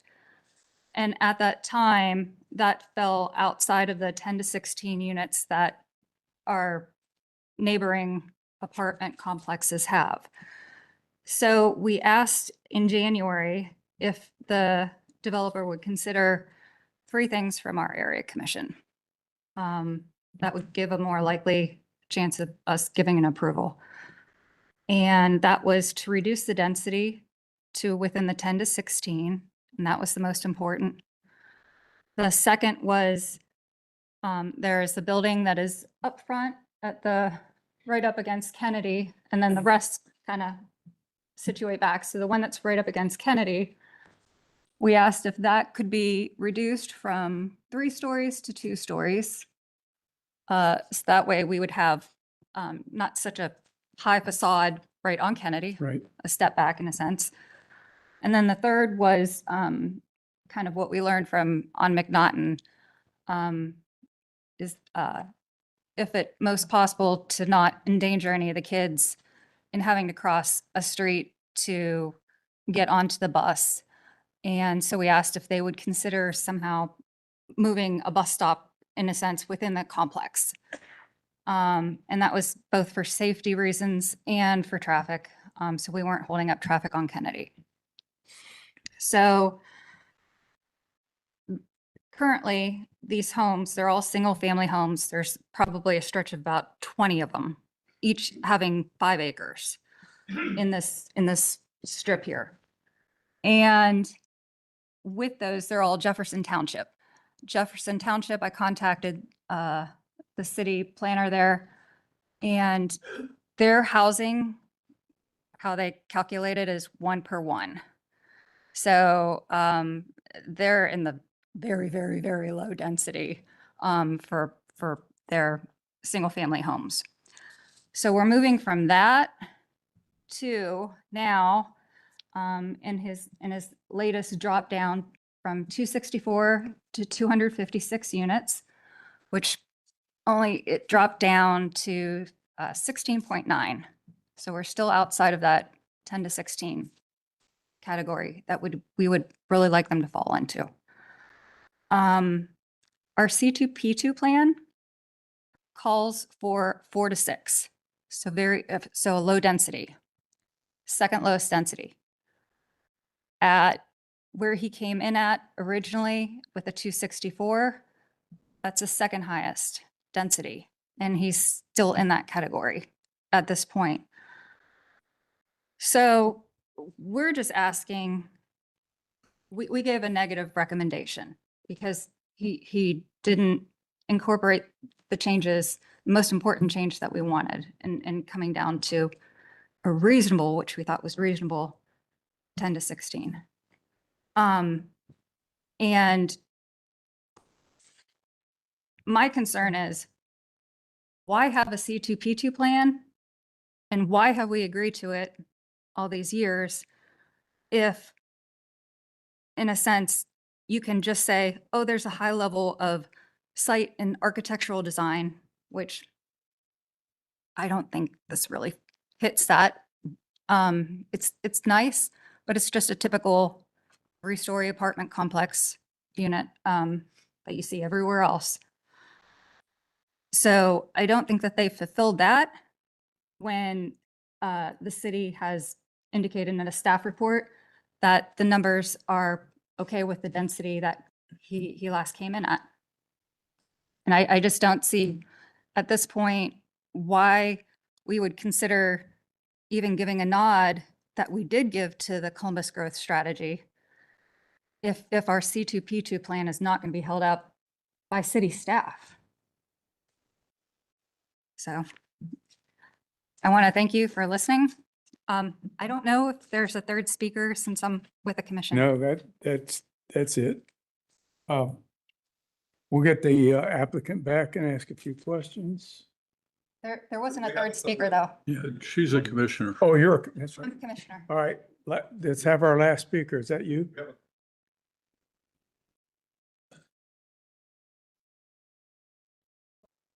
Give us your name for the record and. My name is Catherine Ponn, Ponn. We are the residents at 7993 Miranda Drive, which backs up to the proposed apartment complex here. We've been in this home for 18 years. We've picked this particular area in the back of this development to live because of the nature, the quietness, the homes here in this particular area. None of us have considered what we call front porches where we live. We live in our backyards. Our backyards are where our children play. It's where we have deer and fox and coyote. It's a very quiet area back in here. My husband and I did go and visit 3 of the other areas where the same developer has put these same apartment complexes, and they are in industrial areas. They are in areas where there was plenty of land to build. And I can speak for our neighbors in this particular area. We feel as though this is just literally being crammed into an area where there are homes where we have children playing. And again, the Kennedy Road thing is quite dangerous with all the cars. And that's basically all I wanted to say on behalf of the residents in that area. Okay, thank you very much.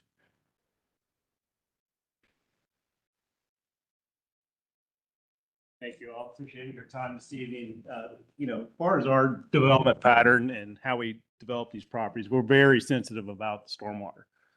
And the recommendation of City of Columbus as far as our stormwater manual, we're very particular about how we work through that process with the City of Columbus engineers, with our consultants that are also professional engineers. They look at these items very carefully, from a standpoint of stormwater. And I think, quite frankly, I think stormwater is more highly regulated than anything else in our industry that we do today. I mean, I think they spend less time looking at the building plans, the architectural plans, than they do at the stormwater plans. I can get a sanitary plan passed in about 2 weeks in City of Columbus, but it takes me about 8 months to get a stormwater plan approved. Now, that's all for good reason. I don't want to disagree with the process, but we do our due diligence when we go through the process of looking at stormwater.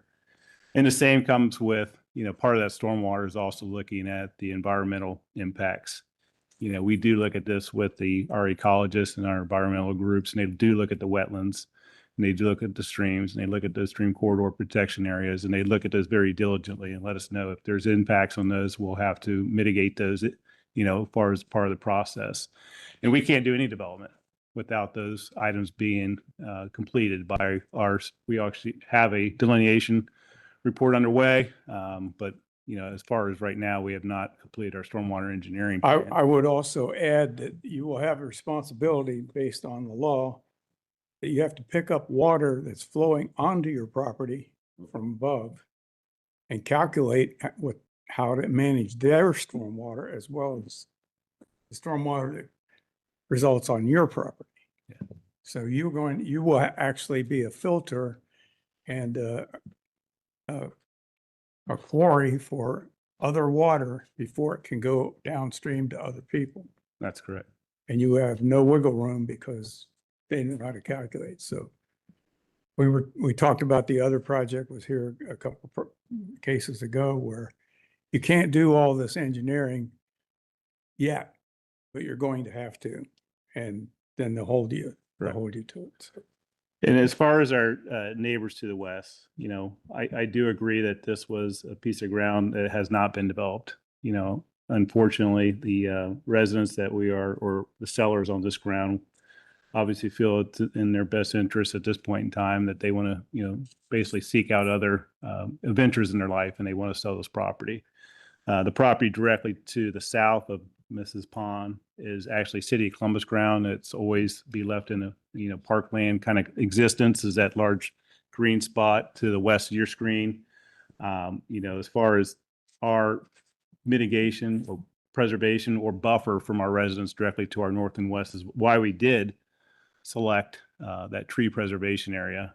I can work with Mr. Ginther, who's directly to our east, for further modifications, moving building 7 a little bit further to the west, further away from his property, and moving that trash compactor and making some, conversations with Mr. Ginther to lessen that impact. Look at preservations of trees along that eastern boundary on the end of building 7 by his pond would make a, nice impact there to keep existing trees there. So I could do a lot of stuff in that corner by working with Mr. Ginther going forward with that process. And, even from a standpoint of working with Mr. Ginther on some type of fencing between our properties, what fencing does or doesn't do for properties is a lot of times we have to clear trees to put in fences. A lot of times if you do put up a fence row, a lot of times you have to impact trees. And that's not what I want to do. I want to be able to work with Mr. Ginther and figure out the best possible way of putting a fence in there, but not impacting the existing trees along that property line, which is probably the best for both parties working through that process. And as far as the crossing on Kennedy Road, the bridge that goes underneath Kennedy that would be our southeast corner, we would have to work with the city engineer's office and Franklin County engineer's office to make sure that bridge is compatible for any type of floodways for that bridge itself. We have been part of the process where in the past we've had to replace culverts as part of that solution. So we understand that if we do have an impact on that culvert that's there on the corner, we'll have to make improvements to that culvert as part of our road improvement process. So we appreciate it and thank you. If you have any questions. Yeah, you will, and that's what I mentioned earlier. Any other comments, questions? Yes. Yes. I mean, this has nothing to do with the land use issue. It's just logistics. With the type of snowstorm we had for the past few days, you have the bus coming into your property to pick up students. What happens if for whatever reason the snow is not cleared on a school day?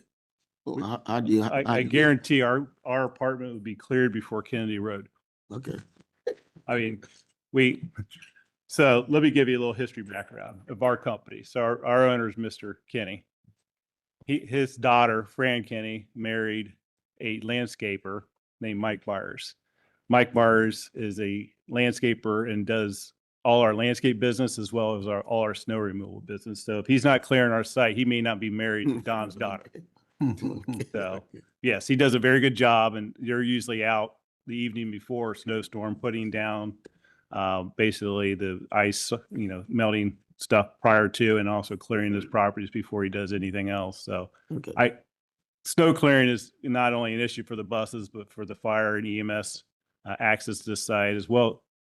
Our residents pay a lot of money to live there, and we try to keep them happy on every day to make sure they like living there and continue to come back. So our biggest goal is when we have residents, we would like them to stay each and every year, and we actually look forward to residents staying there more than 1 year. And those issues that you just mentioned, snow removal is probably one of the highest topics that we talk about as far as our most improved area. So. Okay, any other comments? Questions? It really seems like you're going to have issues with hydrology on this. Are you prepared for a reduction in units if so be that Yes. the engineering is going Yeah, to? correct. Okay. No, I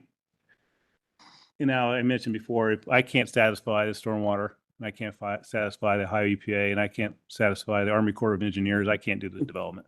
Yeah. So I've not been able to develop anything in Central Ohio without those approvals. I wish I could, but I can't. But yes, I agree. If there's a issue with the hydrology, there's obviously things that we have to do to mitigate those, or lesser impact, of course. So yeah, I agree. If there's hydrology issues and we have to work within that area, we'll have to reduce.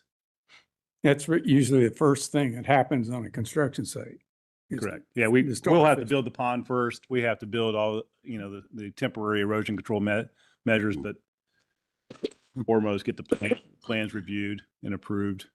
From a NOI on the Ohio EPA standards for stormwater discharge, and then of course the City of Columbus manual recommendations. I hate to say it, but just the stormwater report itself that goes with the actual stormwater engineering plans is roughly about 200 pages. And it goes through a lot of hydrology calculations that are, you can't, obviously change those standards.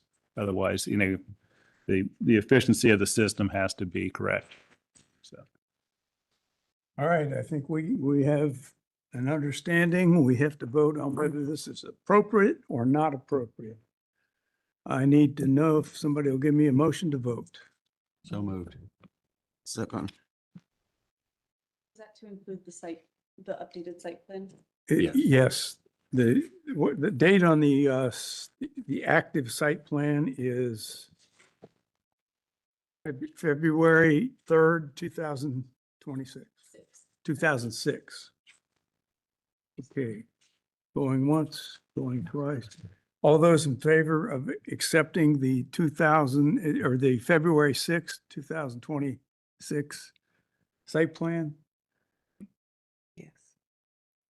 All right. Motion, second. Okay, all those in favor? Aye. Okay, that's part of this officially. Okay, now we already have a motion to take the roll. Please signify by saying yes. Yes. Everybody in favor? Yes. Okay, please call the roll. Janice Keys, Yes. John Ingwerson, Yes. Kay Mukwe, Yes. Dan Fertelman, Yes. Chair Fitzpatrick. Yes, you're approved.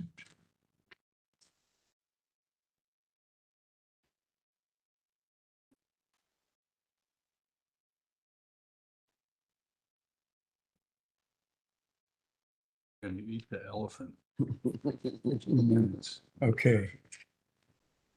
Okay, our last case, case number 6, Z25-019. 4691 Central College.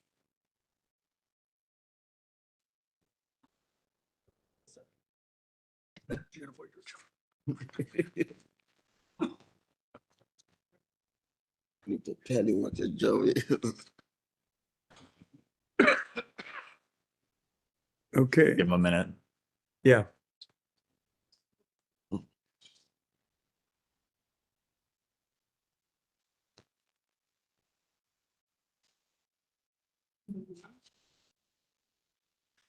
See a lot of blue shirts and a blue vest here. Or my blue too. Please see your supplemental packet for 27 letters of acquisition. This case received a recommendation of disapproval at the November 3rd, 2025 Development Commission meeting.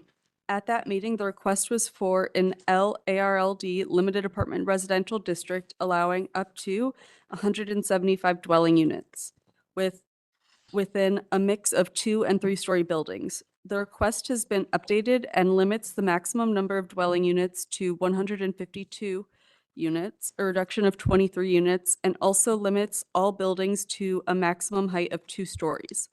Staff notes that the total number of residential buildings remains unchanged at 9. The 10.1 acre site consists of one parcel developed with a single unit dwelling in the R Rural District. The requested LARLD limited apartment residential district will allow an apartment complex with a maximum of 152 dwelling units within 9 2-story buildings. North of the site are single-unit dwellings in the R1 restricted suburban residential district in Blendon Township. South and west of the site are single and multi-unit residential developments in the PUD4 Planned Unit Development District. East of the site is a park in the R Rural District.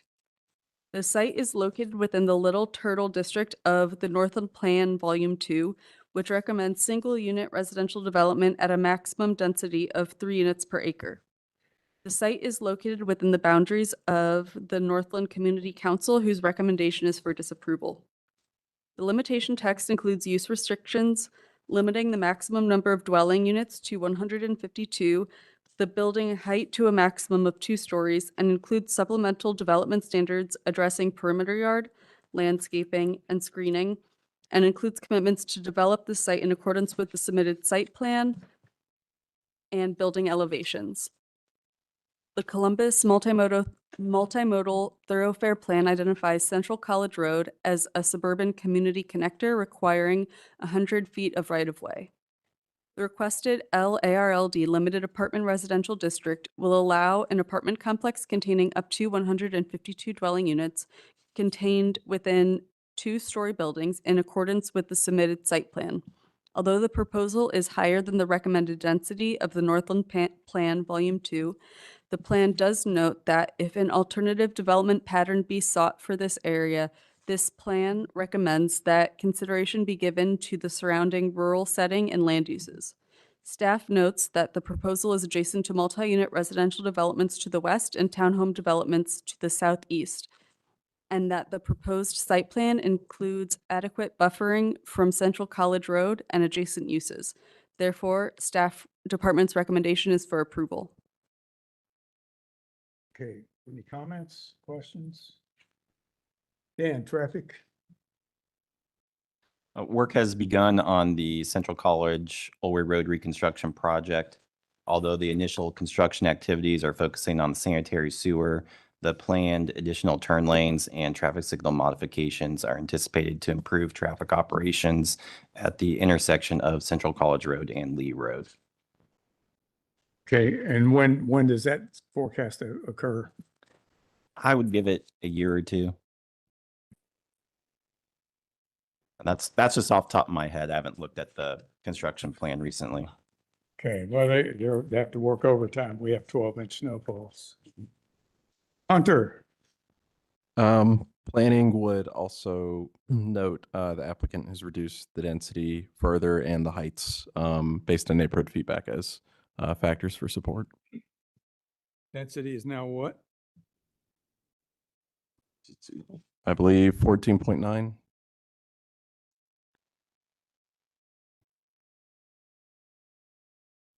Questions? The applicant is here. Is anyone here to speak regarding this project? 1, 2, 3. All right, I see 3 speakers plus the area commission. So total 4 speakers. 3 minutes each, just like you'll see at city council. Okay, you fellas want to add something to the staff's report? Yes, please. I got that impression. Episode 10, if you could please go back to the site plan. Good evening, everyone. David Hodge, attorney with the law firm Underhill and Hodge, here this evening on behalf of Preferred Living. And along with me is Jared Smith with Preferred Living. You are not having deja vu. I know you know that. We've already been here a number of times on this property and are back tonight with, as you heard from staff and from planning, some revisions to the proposal that was previously before you. To hit on the highlights of this and to refresh your memories on what this proposal is, the site plan is on the screen, and you will probably recall that along the western perimeter of the property, you can see that is attached multifamily product there to the west. Along the western perimeter, the city's code minimum setback there is 25 feet. We've doubled that. Along that perimeter, we're at 50. Within that 50 feet, we install mounding and a vegetative buffer, which is essentially double, plus the landscaping, which isn't required as a buffer between these proposed apartments and the attached multifamily to the west. You could also see on the site plan, there's some shading and some round dots along that shared property line. It is really grown in there. So there is already a heavily evergreen vegetative buffer that exists today along that western property line. So we're going to really augment that and more than double than what's there. This property will not be visible from the west at all. Along the southern perimeter, you see some single-family homes. That southern perimeter also has a 25-foot minimum requirement by code. And there we've done the same thing, doubled that to 50, install mounding and install vegetation to create a barrier between this property, the single-family residential to the south, much like the last proposal where you saw the use of a garage structure to provide some perimeter screening. You'll see the long rectangular building along the southern property line. That is a garage structure that provides additional screening in that location. The eastern perimeter, that's a city park. The minimum code requirement, again, 25. We have increased that to 37. And you'll probably recall from the last proposal that we include some pedestrian infrastructure along the east side of those buildings, connects in from a central gathering space on this proposal, and then connects on up to Central College Road, which as part of the improvement, the ongoing improvement to Central College Road, will have a shared use path connecting from Lee off to the west, on down to the east, past the city park and on down to the east. Those eastern 4 buildings that you see there, those were previously 3-story buildings. Those are now 2-story buildings. So the entire development is now 2-story buildings. If you look up at the northernmost building, that's the clubhouse and a 2-story building. And you can see that we've come in, you may or may not remember a previous site plan. We also significantly increased the setback there. We were originally at 50 feet and we are now at 100 feet for those 2 buildings along the north. So reduce the density overall, 23 units. This is now just under 15 dwelling units an acre overall. Alyssa, maybe, or Tim, whoever's driving, flip. If you could flip to the just the architecture for, well, that's a, yeah. So that's fine. Sorry, Tim. So this is the architecture. As you can see, the architecture speaks for itself. Very high quality architecture. The site plan that you previously saw and this architecture becomes a commitment in this limitation zoning. So the site plan and this architecture goes into the legislation that is ultimately considered by Columbus City Council. Now, if we might flip over to the email exhibits, was that the first?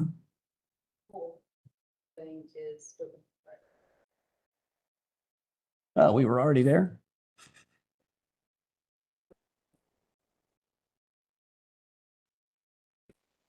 Okay, yeah, let's go to the top. So we had some discussion when we were here on previously on this about densities and adjacency to other residential uses. And so we took a little time and just did a quick study. I got to stand up so I can see the board. Sorry. Of similar projects, similar densities adjacent to other land uses. So here you see Dalton. It's zoned in an LAR1. It's 168 three-story units. And you can see that it is adjacent to single-family residential there to the east. Flip to the next. That's the architecture of that development, three-story buildings.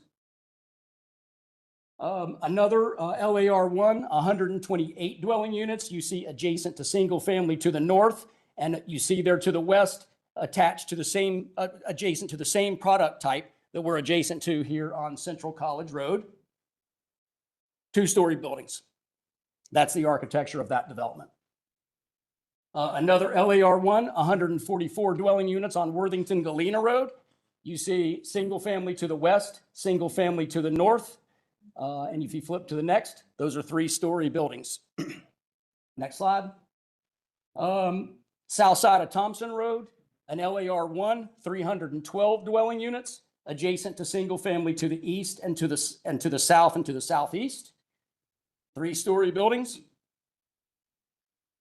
North side of Thompson Road, we have 93 dwelling units. It's an AR1, and that is adjacent to single family to the west and single family to the north. Another preferred living development, and that is those are three-story buildings. Here on Avery Road, out in the Dublin market, you can see some attached product to the south, attached product to the east, and some single-family residential to the north. That's an AR1, 144 dwelling units. Flip to the architecture, three-story product, another preferred living development. This is the north side of Warner Road. You can see attached product to the north. This is an AR1, 186 dwelling units adjacent to single-family residential there to the north, three-story product.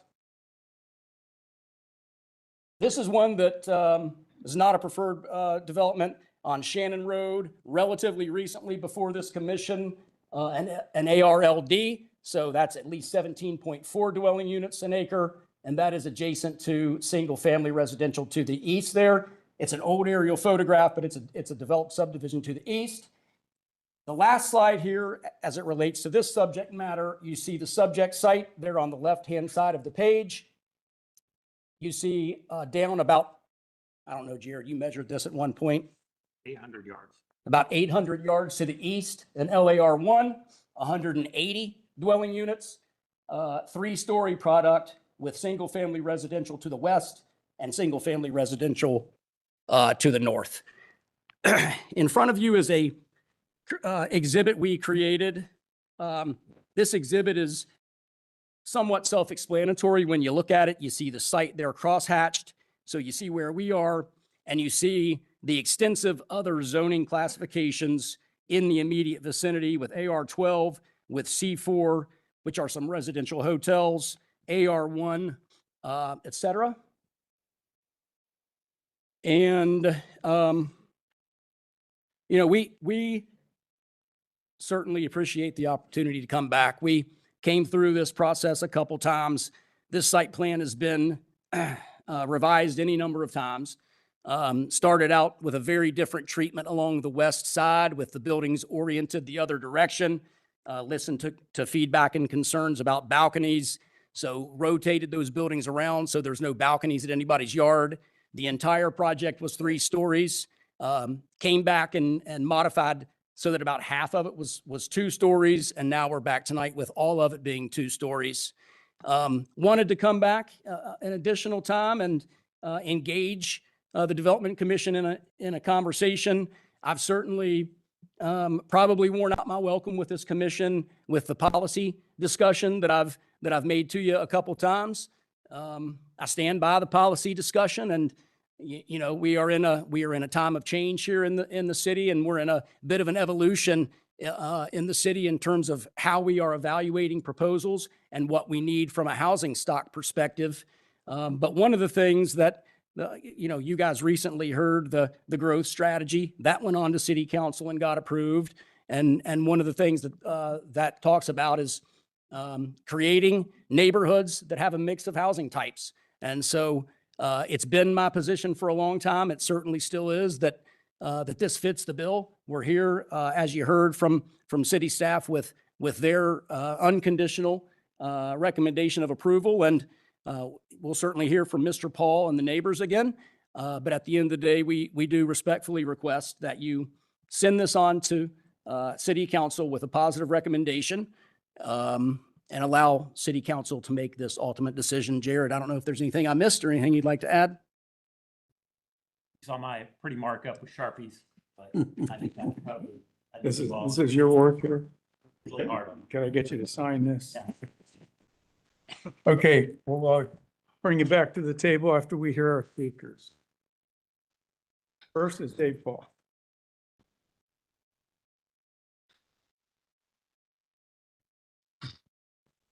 Chair Fitzpatrick, members of the commission, my name is Dave Paul. I'm co-chair of the Northland Community Council Development Committee. I would love to be able to tell you that the committee had heard this case, this revised application, and was supportive of it, or even to tell you that the committee heard the case and wasn't supportive of it, but the committee has not heard the case. This application, as revised, I was only advised about a week and a half ago, maybe 2 weeks ago, that it was coming back before you. I received a call from Columbus City Council. I've had no contact with the applicant since their meeting here in November, and was informed that it was going to move forward to you, not come back to us for further discussion or recommendation. I will point out, so I guess I should be clear, I cannot deliver the opinion of the committee on this application that you're hearing tonight. My personal feeling is the changes that have been made, while they're moving in the right direction, do not override the concerns the committee expressed to you in November that we formed in September.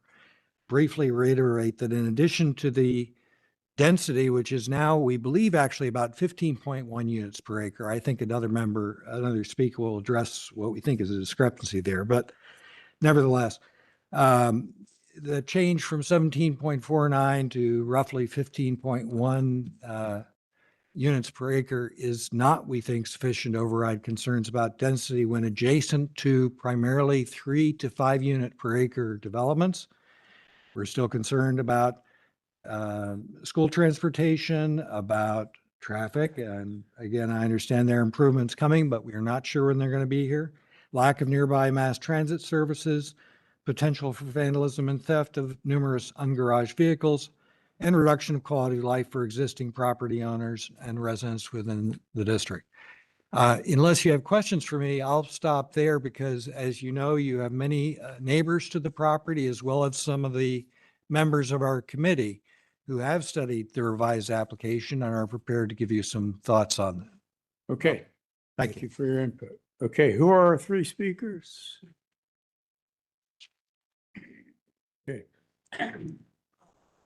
3 minutes.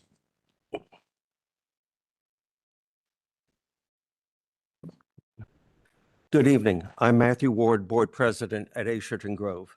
We oppose this rezoning request. This is the third time before the Development Commission, tabled at the first meeting by the developer before the vote to review options. They reduced density, resubmitted to the commission, where it was turned down by a vote of 4-2, with all 6 members noting their concern that it is still too high of a density. Each time the developer says it's the lowest density they can go, but when turned down, they magically make an additional reduction. We acknowledge this is a very good design, much better than what was started, but the density is still too high. It is nowhere near the much lower density of the surrounding residential area. The materials for this revised proposal were submitted on short notice, just 7 days prior to the meeting. The developer did not bring it back to the NCC, where it has been turned down twice, nor attempt to discuss it with the neighborhood. On the revised site plan, the developer erroneously states the parcel size is 10.16 acres for the 14.9 density. The previous plan used an acreage of 10.06, which would make the density for this 15.11. Minor, but an error. Which one's correct? 1506, I believe, matches the auditor site. 15. No, I'm sorry, 10.06. I believe that matches came from the auditor site at one time. And where did the other come from? That's on the bottom of the drawing, the preferred living submitted this time, and the one from the last time was 10.06. This one is 10.16. Okay.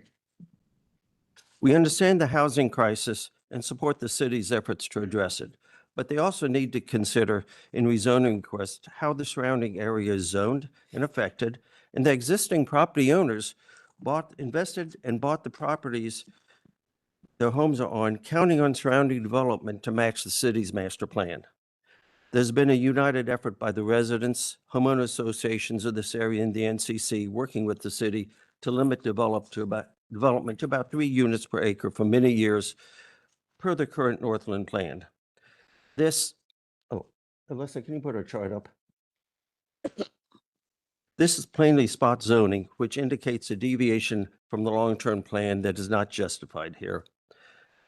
While mixing different types of housing and retail together is the city's future direction, the entire development needs to be planned properly and not by shoehorning an apartment complex in the middle of an existing residential area. There is no CODA service in this area either, and the closest station is 3.5 miles away. Please keep like property uses together and not in the middle of much lower density residential neighborhoods. Single-family homes need to be also built to reduce the housing crisis and give people the chance at the American dream of home ownership, as noted in recent dispatch articles. We ask that you review the proposal and see that it is not in the best interest of the existing neighborhoods, that there's more than enough useful value in this land for single-family homes, and reject this zoning request. Thank you. Thank you.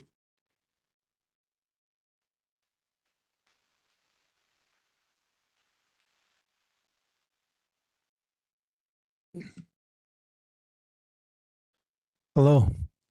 Thank you for allowing us to speak on this proposal. My name is Dave Sloby. I'm an owner at Asherton Grove. I want to talk about our neighborhood. The Alway Road neighborhood is composed of approximately 830 single-family homes and stretches about 2 miles between Route 161 and Central College Road along Alway Road. In the middle of our neighborhood sits a beautiful Warner Woods Park at the intersection of Warner and Alway. The parcel in question is on the north side of our community and borders Central College Road. To the west is Alway, to the east is North Hamilton, and to the south is Warner Road, which makes up the block of land that this parcel is on. Within 3/4 mile radius of this proposed property are approximately 2,857 apartments.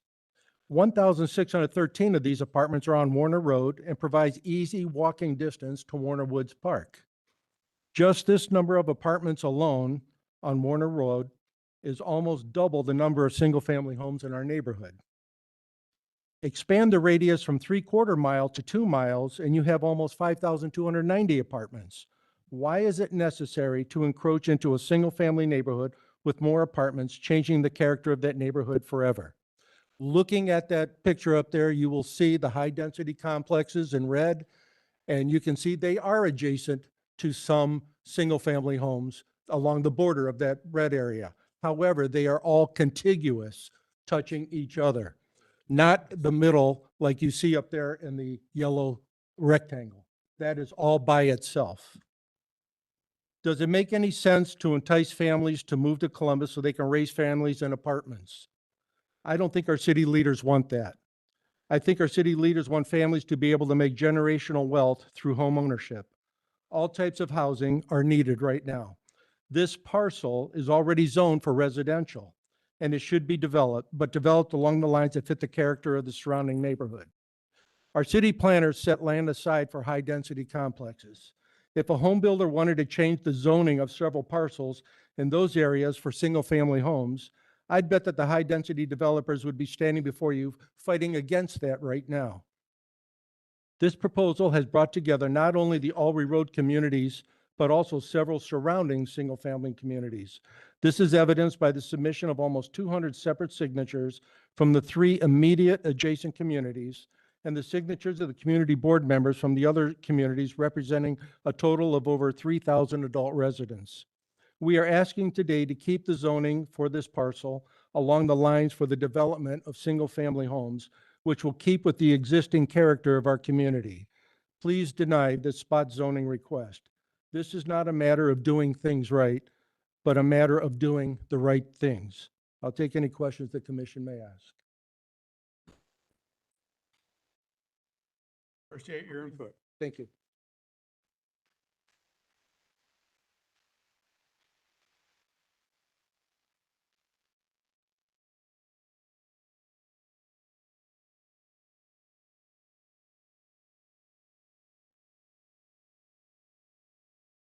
Good evening. My speech is 3 minutes and 20 seconds. Name for the. I will. The reason I'm saying this is the Northland Community Council has 400 hours of our time involved in this project. The Alry Road development has over 800 hours.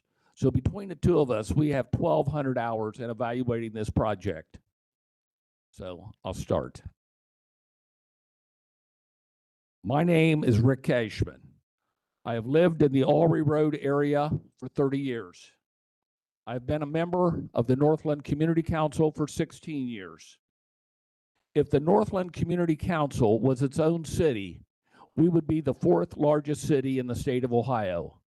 We represent 200,000 residents.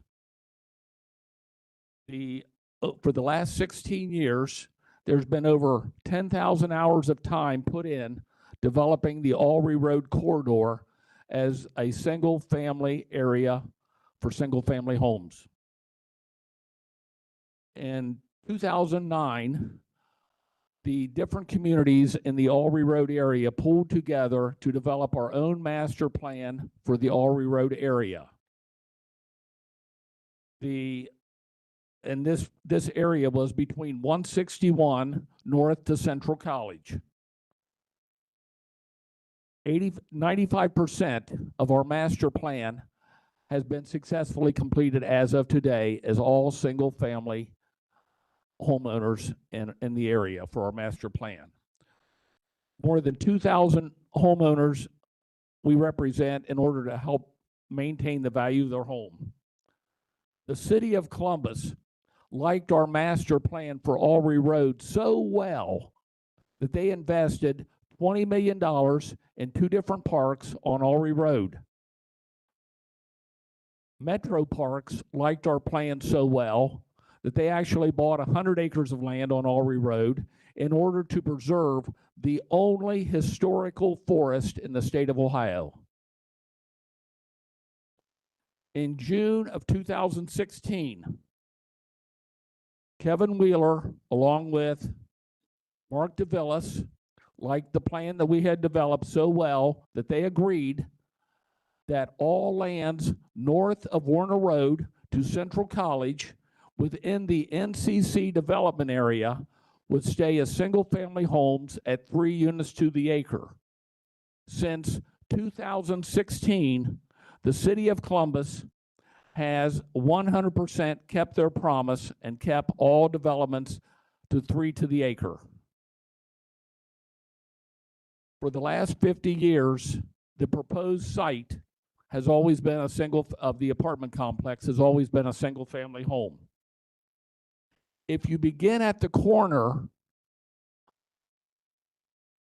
of Central College and Alry Road, all properties 1 mile north are all single family homes. All properties going northwest for 1 mile are all single family homes. All properties going west are single family homes. All properties going southwest are all single family homes for 1 mile. The preferred living has a very fine product. We don't have anything against the quality of what they're doing. We just view that this one parcel is inappropriate because of all the time that we've already put into this area to develop our own master plan. The Preferred Living's latest plan is still 500% higher than the other communities in the area. That's our main objection. So in conclusion, Alry Road is now a solid, prosperous, single-family home community.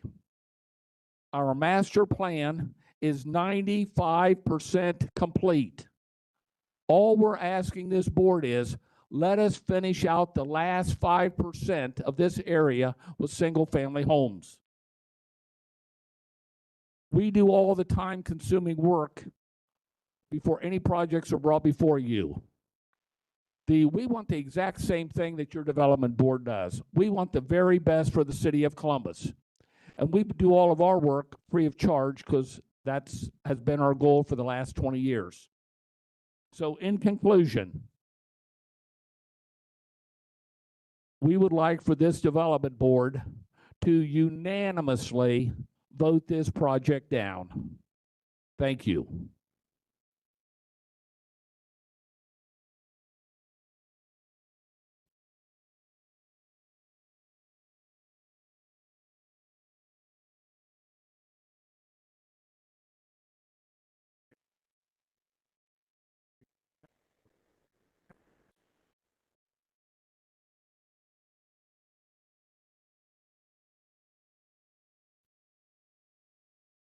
Certainly heard the comments. Response? Certainly have many responses.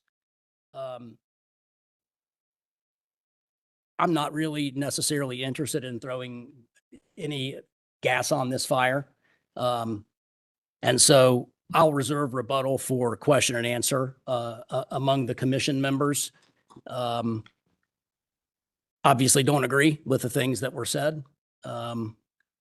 Our city's changing, our city's evolving, and we can certainly just go back and look at the previous case that this commission heard. If you want to look at a comparable development that is fully 3 stories and minimum setbacks, and we've doubled setbacks and have gone to 2 stories. It's not like we've thumbed our nose at folks from the beginning. We haven't. We've modified this proposal from the very first meeting that we had with a collective of neighbors up until the submission to come back before the Development Commission this evening. So I certainly welcome some conversation back and forth between us and this commission. But as I said previously, do respectfully request a conclusion from this commission that this is appropriate, and send this on to City Council with your recommendation of approval. And we will, as everyone knows, continue that discussion with them. Okay, let me just confirm something. This is Central College Road, right? Yes, sir. I'm well aware of what has developed on Warner Road, which developed when that was a 2-lane, pretty bare road. And this is at a node in the overall region. You get off 161 at Hamilton Road, you go north, and this is what you get to. Yeah. And it's got its own identity. This is in the Westerville / New Albany section of the city of Columbus, certainly near the New Albany Business Park. And our new planning guidance talks about creating this type of mixed housing in job centers and near opportunities like this. And the zoning map speaks for itself. When you look down to the east at the intersection of Central College and Hamilton, you have quite a bit of intensity and apartments and some emerging commercial uses. And this is what led you to go to doubling the setbacks, to really minimize the visual and apparent difference in density. With mounding and landscaping and neighbor feedback, and certainly Asherton Grove is beautiful. They've done a beautiful job of landscaping. As I mentioned, you can see that on the plan. You can look at their setback from Central College Road with the pond there and the mounding and the landscaping.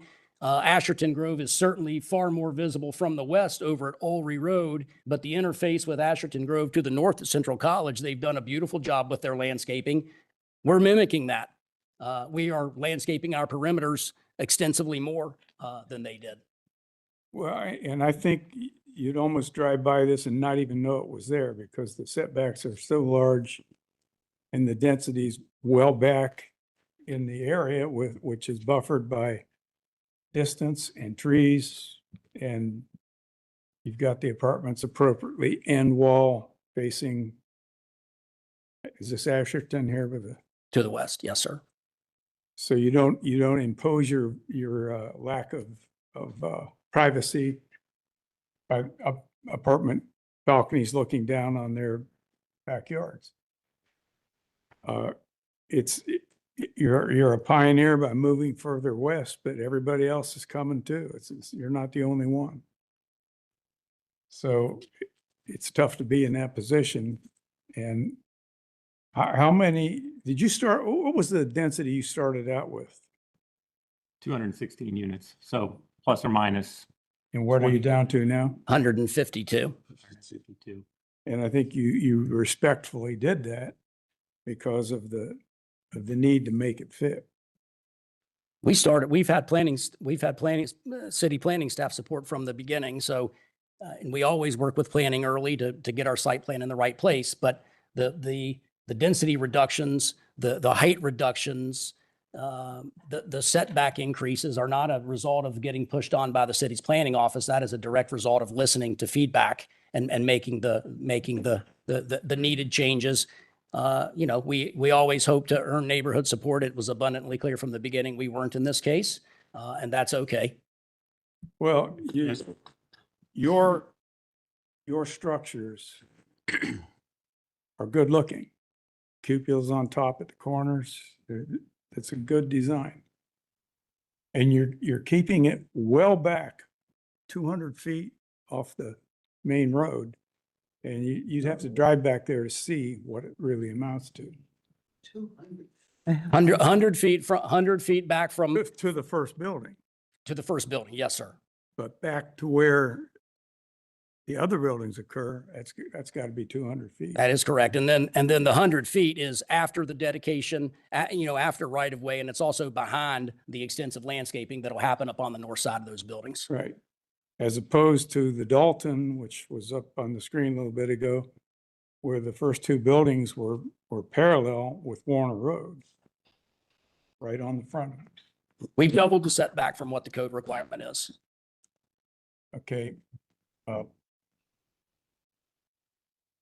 I think you've done the right things. It's not a perfect world, and the city is growling for more of these things to be thought of as appropriate. I know this is on the borderline of where you draw the line. You can have density if you do it right. You can't have density if you ignore that and you just go for the maximum areas. So I think you've got a functioning site plan. You've got distance where you need it. You can't see into the site as you go past it. You can't comprehend that there's 8 buildings back there. You never see it, which I think is one way to to take the C2, P2 kind of mentality and say, you've compensated. So does anybody else have an opinion or a comment? I just wanted to confirm, after the newest design, did you meet with or reach out to the area commission? We did not. We engaged in ongoing discussion with different levels of the city of Columbus. It has been. But you did not meet with the, okay. We did not. And, you know, I may not be the sharpest knife in the drawer, but I've been working with the Northland Community Council and the neighborhood on this for, you know, I don't know, the last 6, 7, 8 months. Their position has always been abundantly clear to me. And going back, you know, we thought about going back to Northland, but going back to Northland would have delayed us getting back here before this commission another 60 days, you know, delayed us getting on to city council another 90 or 120 days. There is a contract to purchase this property. That contract to purchase the property has a timeline. And so we couldn't budget the additional time to go back to Northland. And if I would have gone back to Northland, it would have, and I concede the point, we would be back here before this commission with a unanimous recommendation of disapproval from that group. And I concede that point.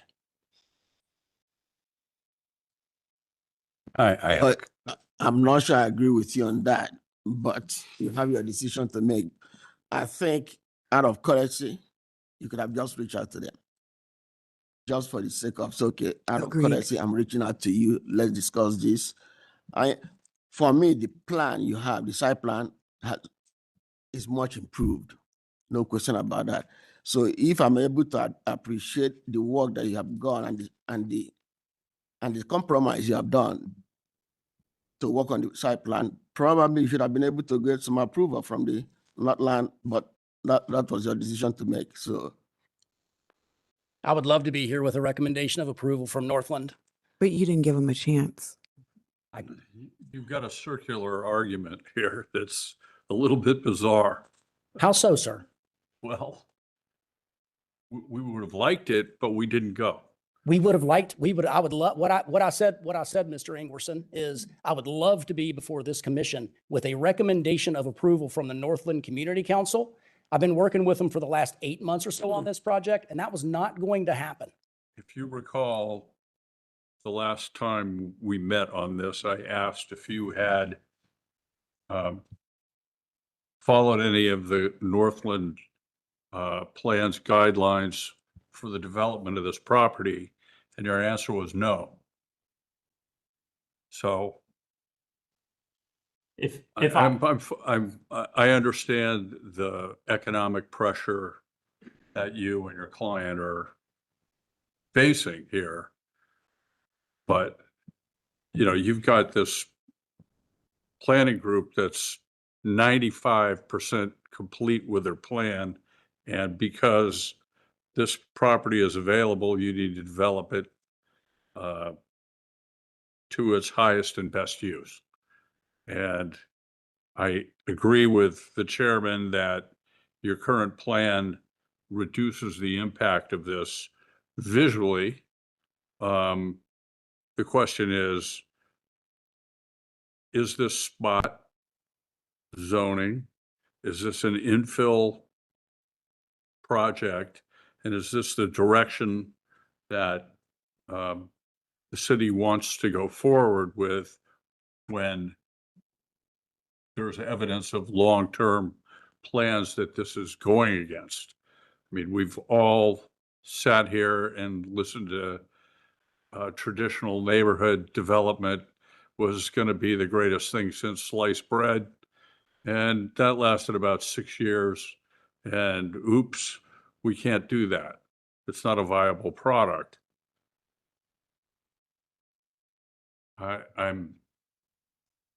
Geez, I wish you would have hit a couple more. It's like you went from first base to third base, and now you're coming in at home, and you clearly didn't touch second base. So, Mr. Ingwerson, I'm having that issue, and I'm trying to explain the quandary that you put me in as a member of the commission. Yeah.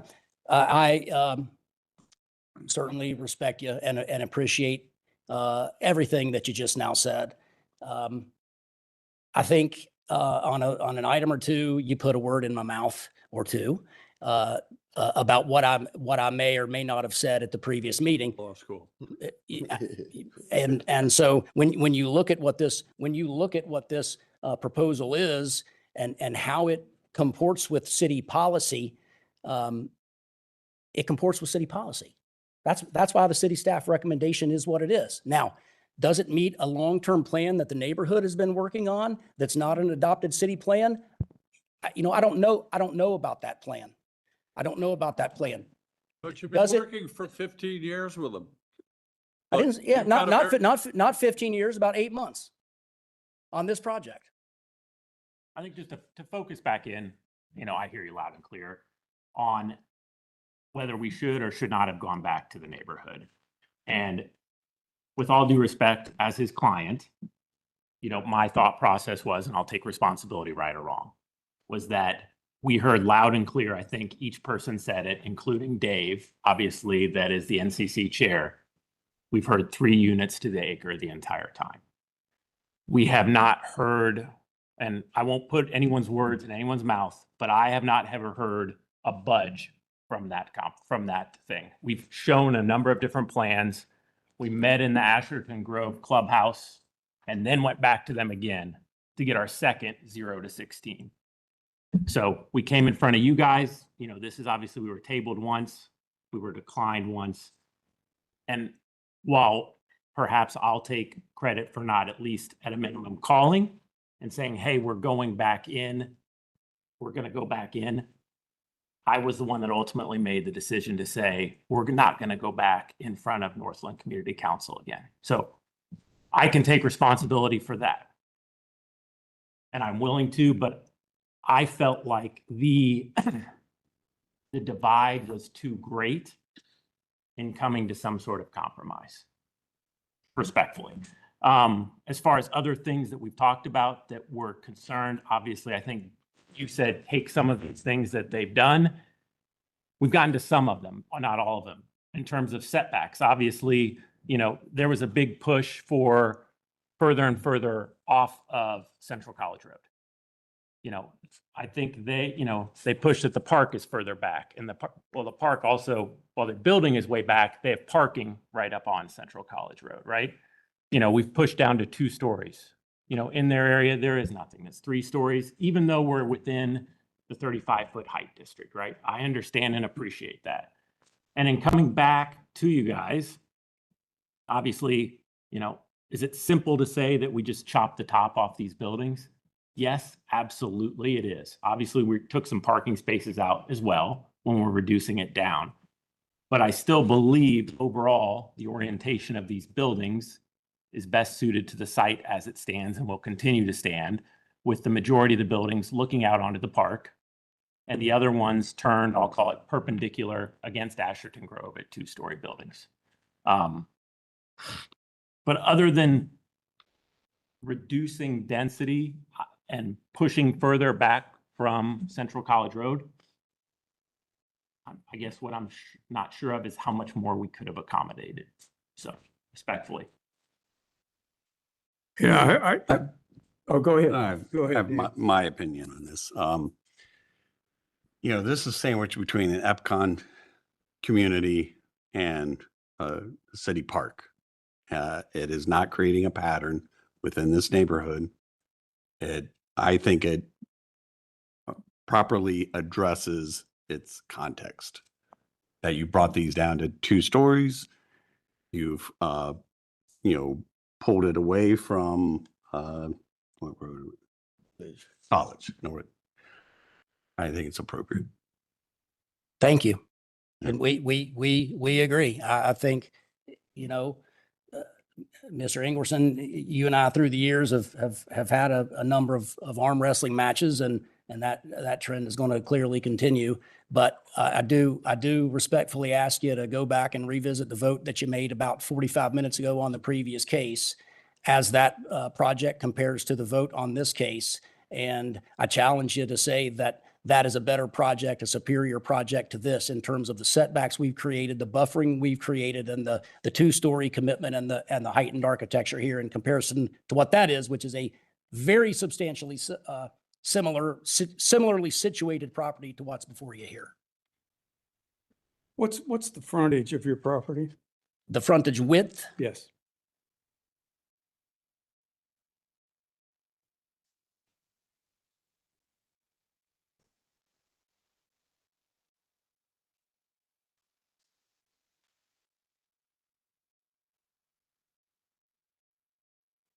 well, that's a good question.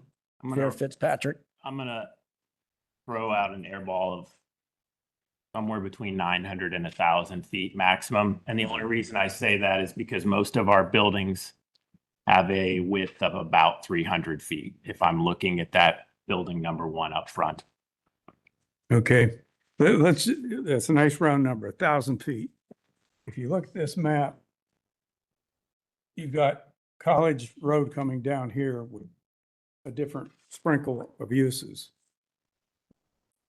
Respect for the Ulrey Road world is 2,500 feet away from the corner of your property before you even get to Ulrey Road's intersection. And this is definitely a step down. This is nowhere near what Dalton or some of those other projects are right along these Warner and Ulrey Road. It's already stepping down. You got a church that maybe will stay there forever. Most churches would. A park, a dedicated park, and these EPCON single family, well, some of them are 2 stories. And So it does taper down. And Sheriff Fitzpatrick, this that you see up on the upper left hand that says PUD 6 proposed, Yeah. that was formerly a Triplus site. That was a multifamily site. Relatively recently, MI Homes came through this process and they're doing, I think, 40 or 50-foot single family lots, but that was previously zoned and owned by the Triplus company for multifamily. Okay. Well, this is just the early spring, the first flower to pop up out of the ground of these kinds of collisions. We got the city fathers that are clamoring for affordable housing and place for people to live. And I'm not willing to just give that away and drop a bomb in there that pays no attention to anything. And some things have happened in this very room where that has occurred. Just, it was decreed that that's going to be approved. Take it really, too bad for you. I don't like that. And we've made promises, in the 30-year to 10-year range, a lot of promises. And I don't like to waver on that. But this layout with the deeper setbacks, with the proper orientation of the buildings, with the trees as buffers, works. And it is in my mind, it is a step down on Central College Road that's similar to the step downs that have occurred on Warner Road, where they drop off to another EPCON project or whoever that is at the corner of Ulrey and Warner. Zepp's Way in Camlin, what is that? Fourplexes or doubles? Which one is it? Right here. Back of the park. I'm not sure. Yeah, those look to me to be detached single family condos there, and then to the east of that is attached maybe single So it story. gradually steps up. No, those are apartments right there. Next to the But my point is this property is trapped between the park and the existing condo property. It's 2,400 lineal feet away from Ulrey. Although this map says Lee, is that one and the same? It changes. It goes Ulrey and Lee come together and then head on Right, up to so, these. so we aren't trampling on the intentions and the long-range plans of Ulrey. We're far, this property is far enough away from that. And as you drive by that property, you don't see much up in front. You see a clubhouse and a fairly small two-story building set back a good ways before this develops to show any density at all. So I think it's very appropriate with its recent upgrades. It would be nice if you had time to show it to somebody. And I don't know that you get an applause or win the Good Neighbor Award, but we're going to see these kinds of issues every Thursday, once a month. It's going to happen because the city is pushing. They don't want to build any new sewers. They don't want to build any new roads. They want to find uses, and they're going to set up these spines where those things can occur. And this is right around the corner from a very intense spine. And it's nice. It's well done. Different people have done first-class jobs there. But this is actually a step down from what's happening here at the C4 uses at the corner, the AR12s. I think this is a reasonable and appropriate use. And from what I've seen of your other buildings that have the same format with the cupolas, it's like an almost timeless design. So I'm going to quit talking and it's time for us to get to a vote. Anybody else want to vote? Motion to vote. Motion to vote? Second. Okay, is there any change in the text with this? There's not. None, okay. All those in favor of voting? Aye. Please call the roll. Kane Mukwe, Yes. Dan Fertelman, Yes. Denise Keys, No. John Ingwerson,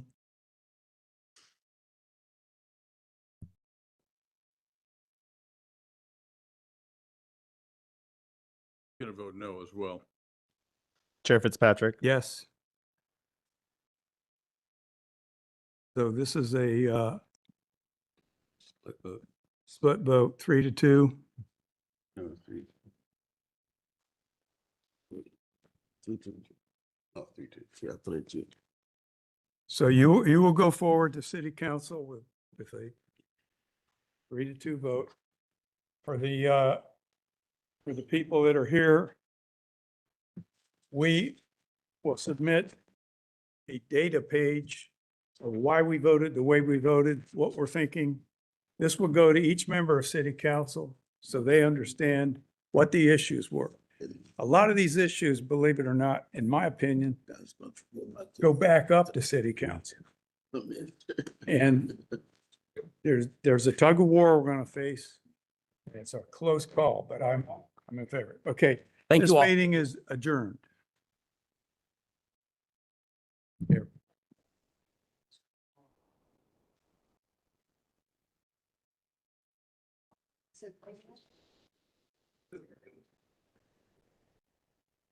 You laughing at?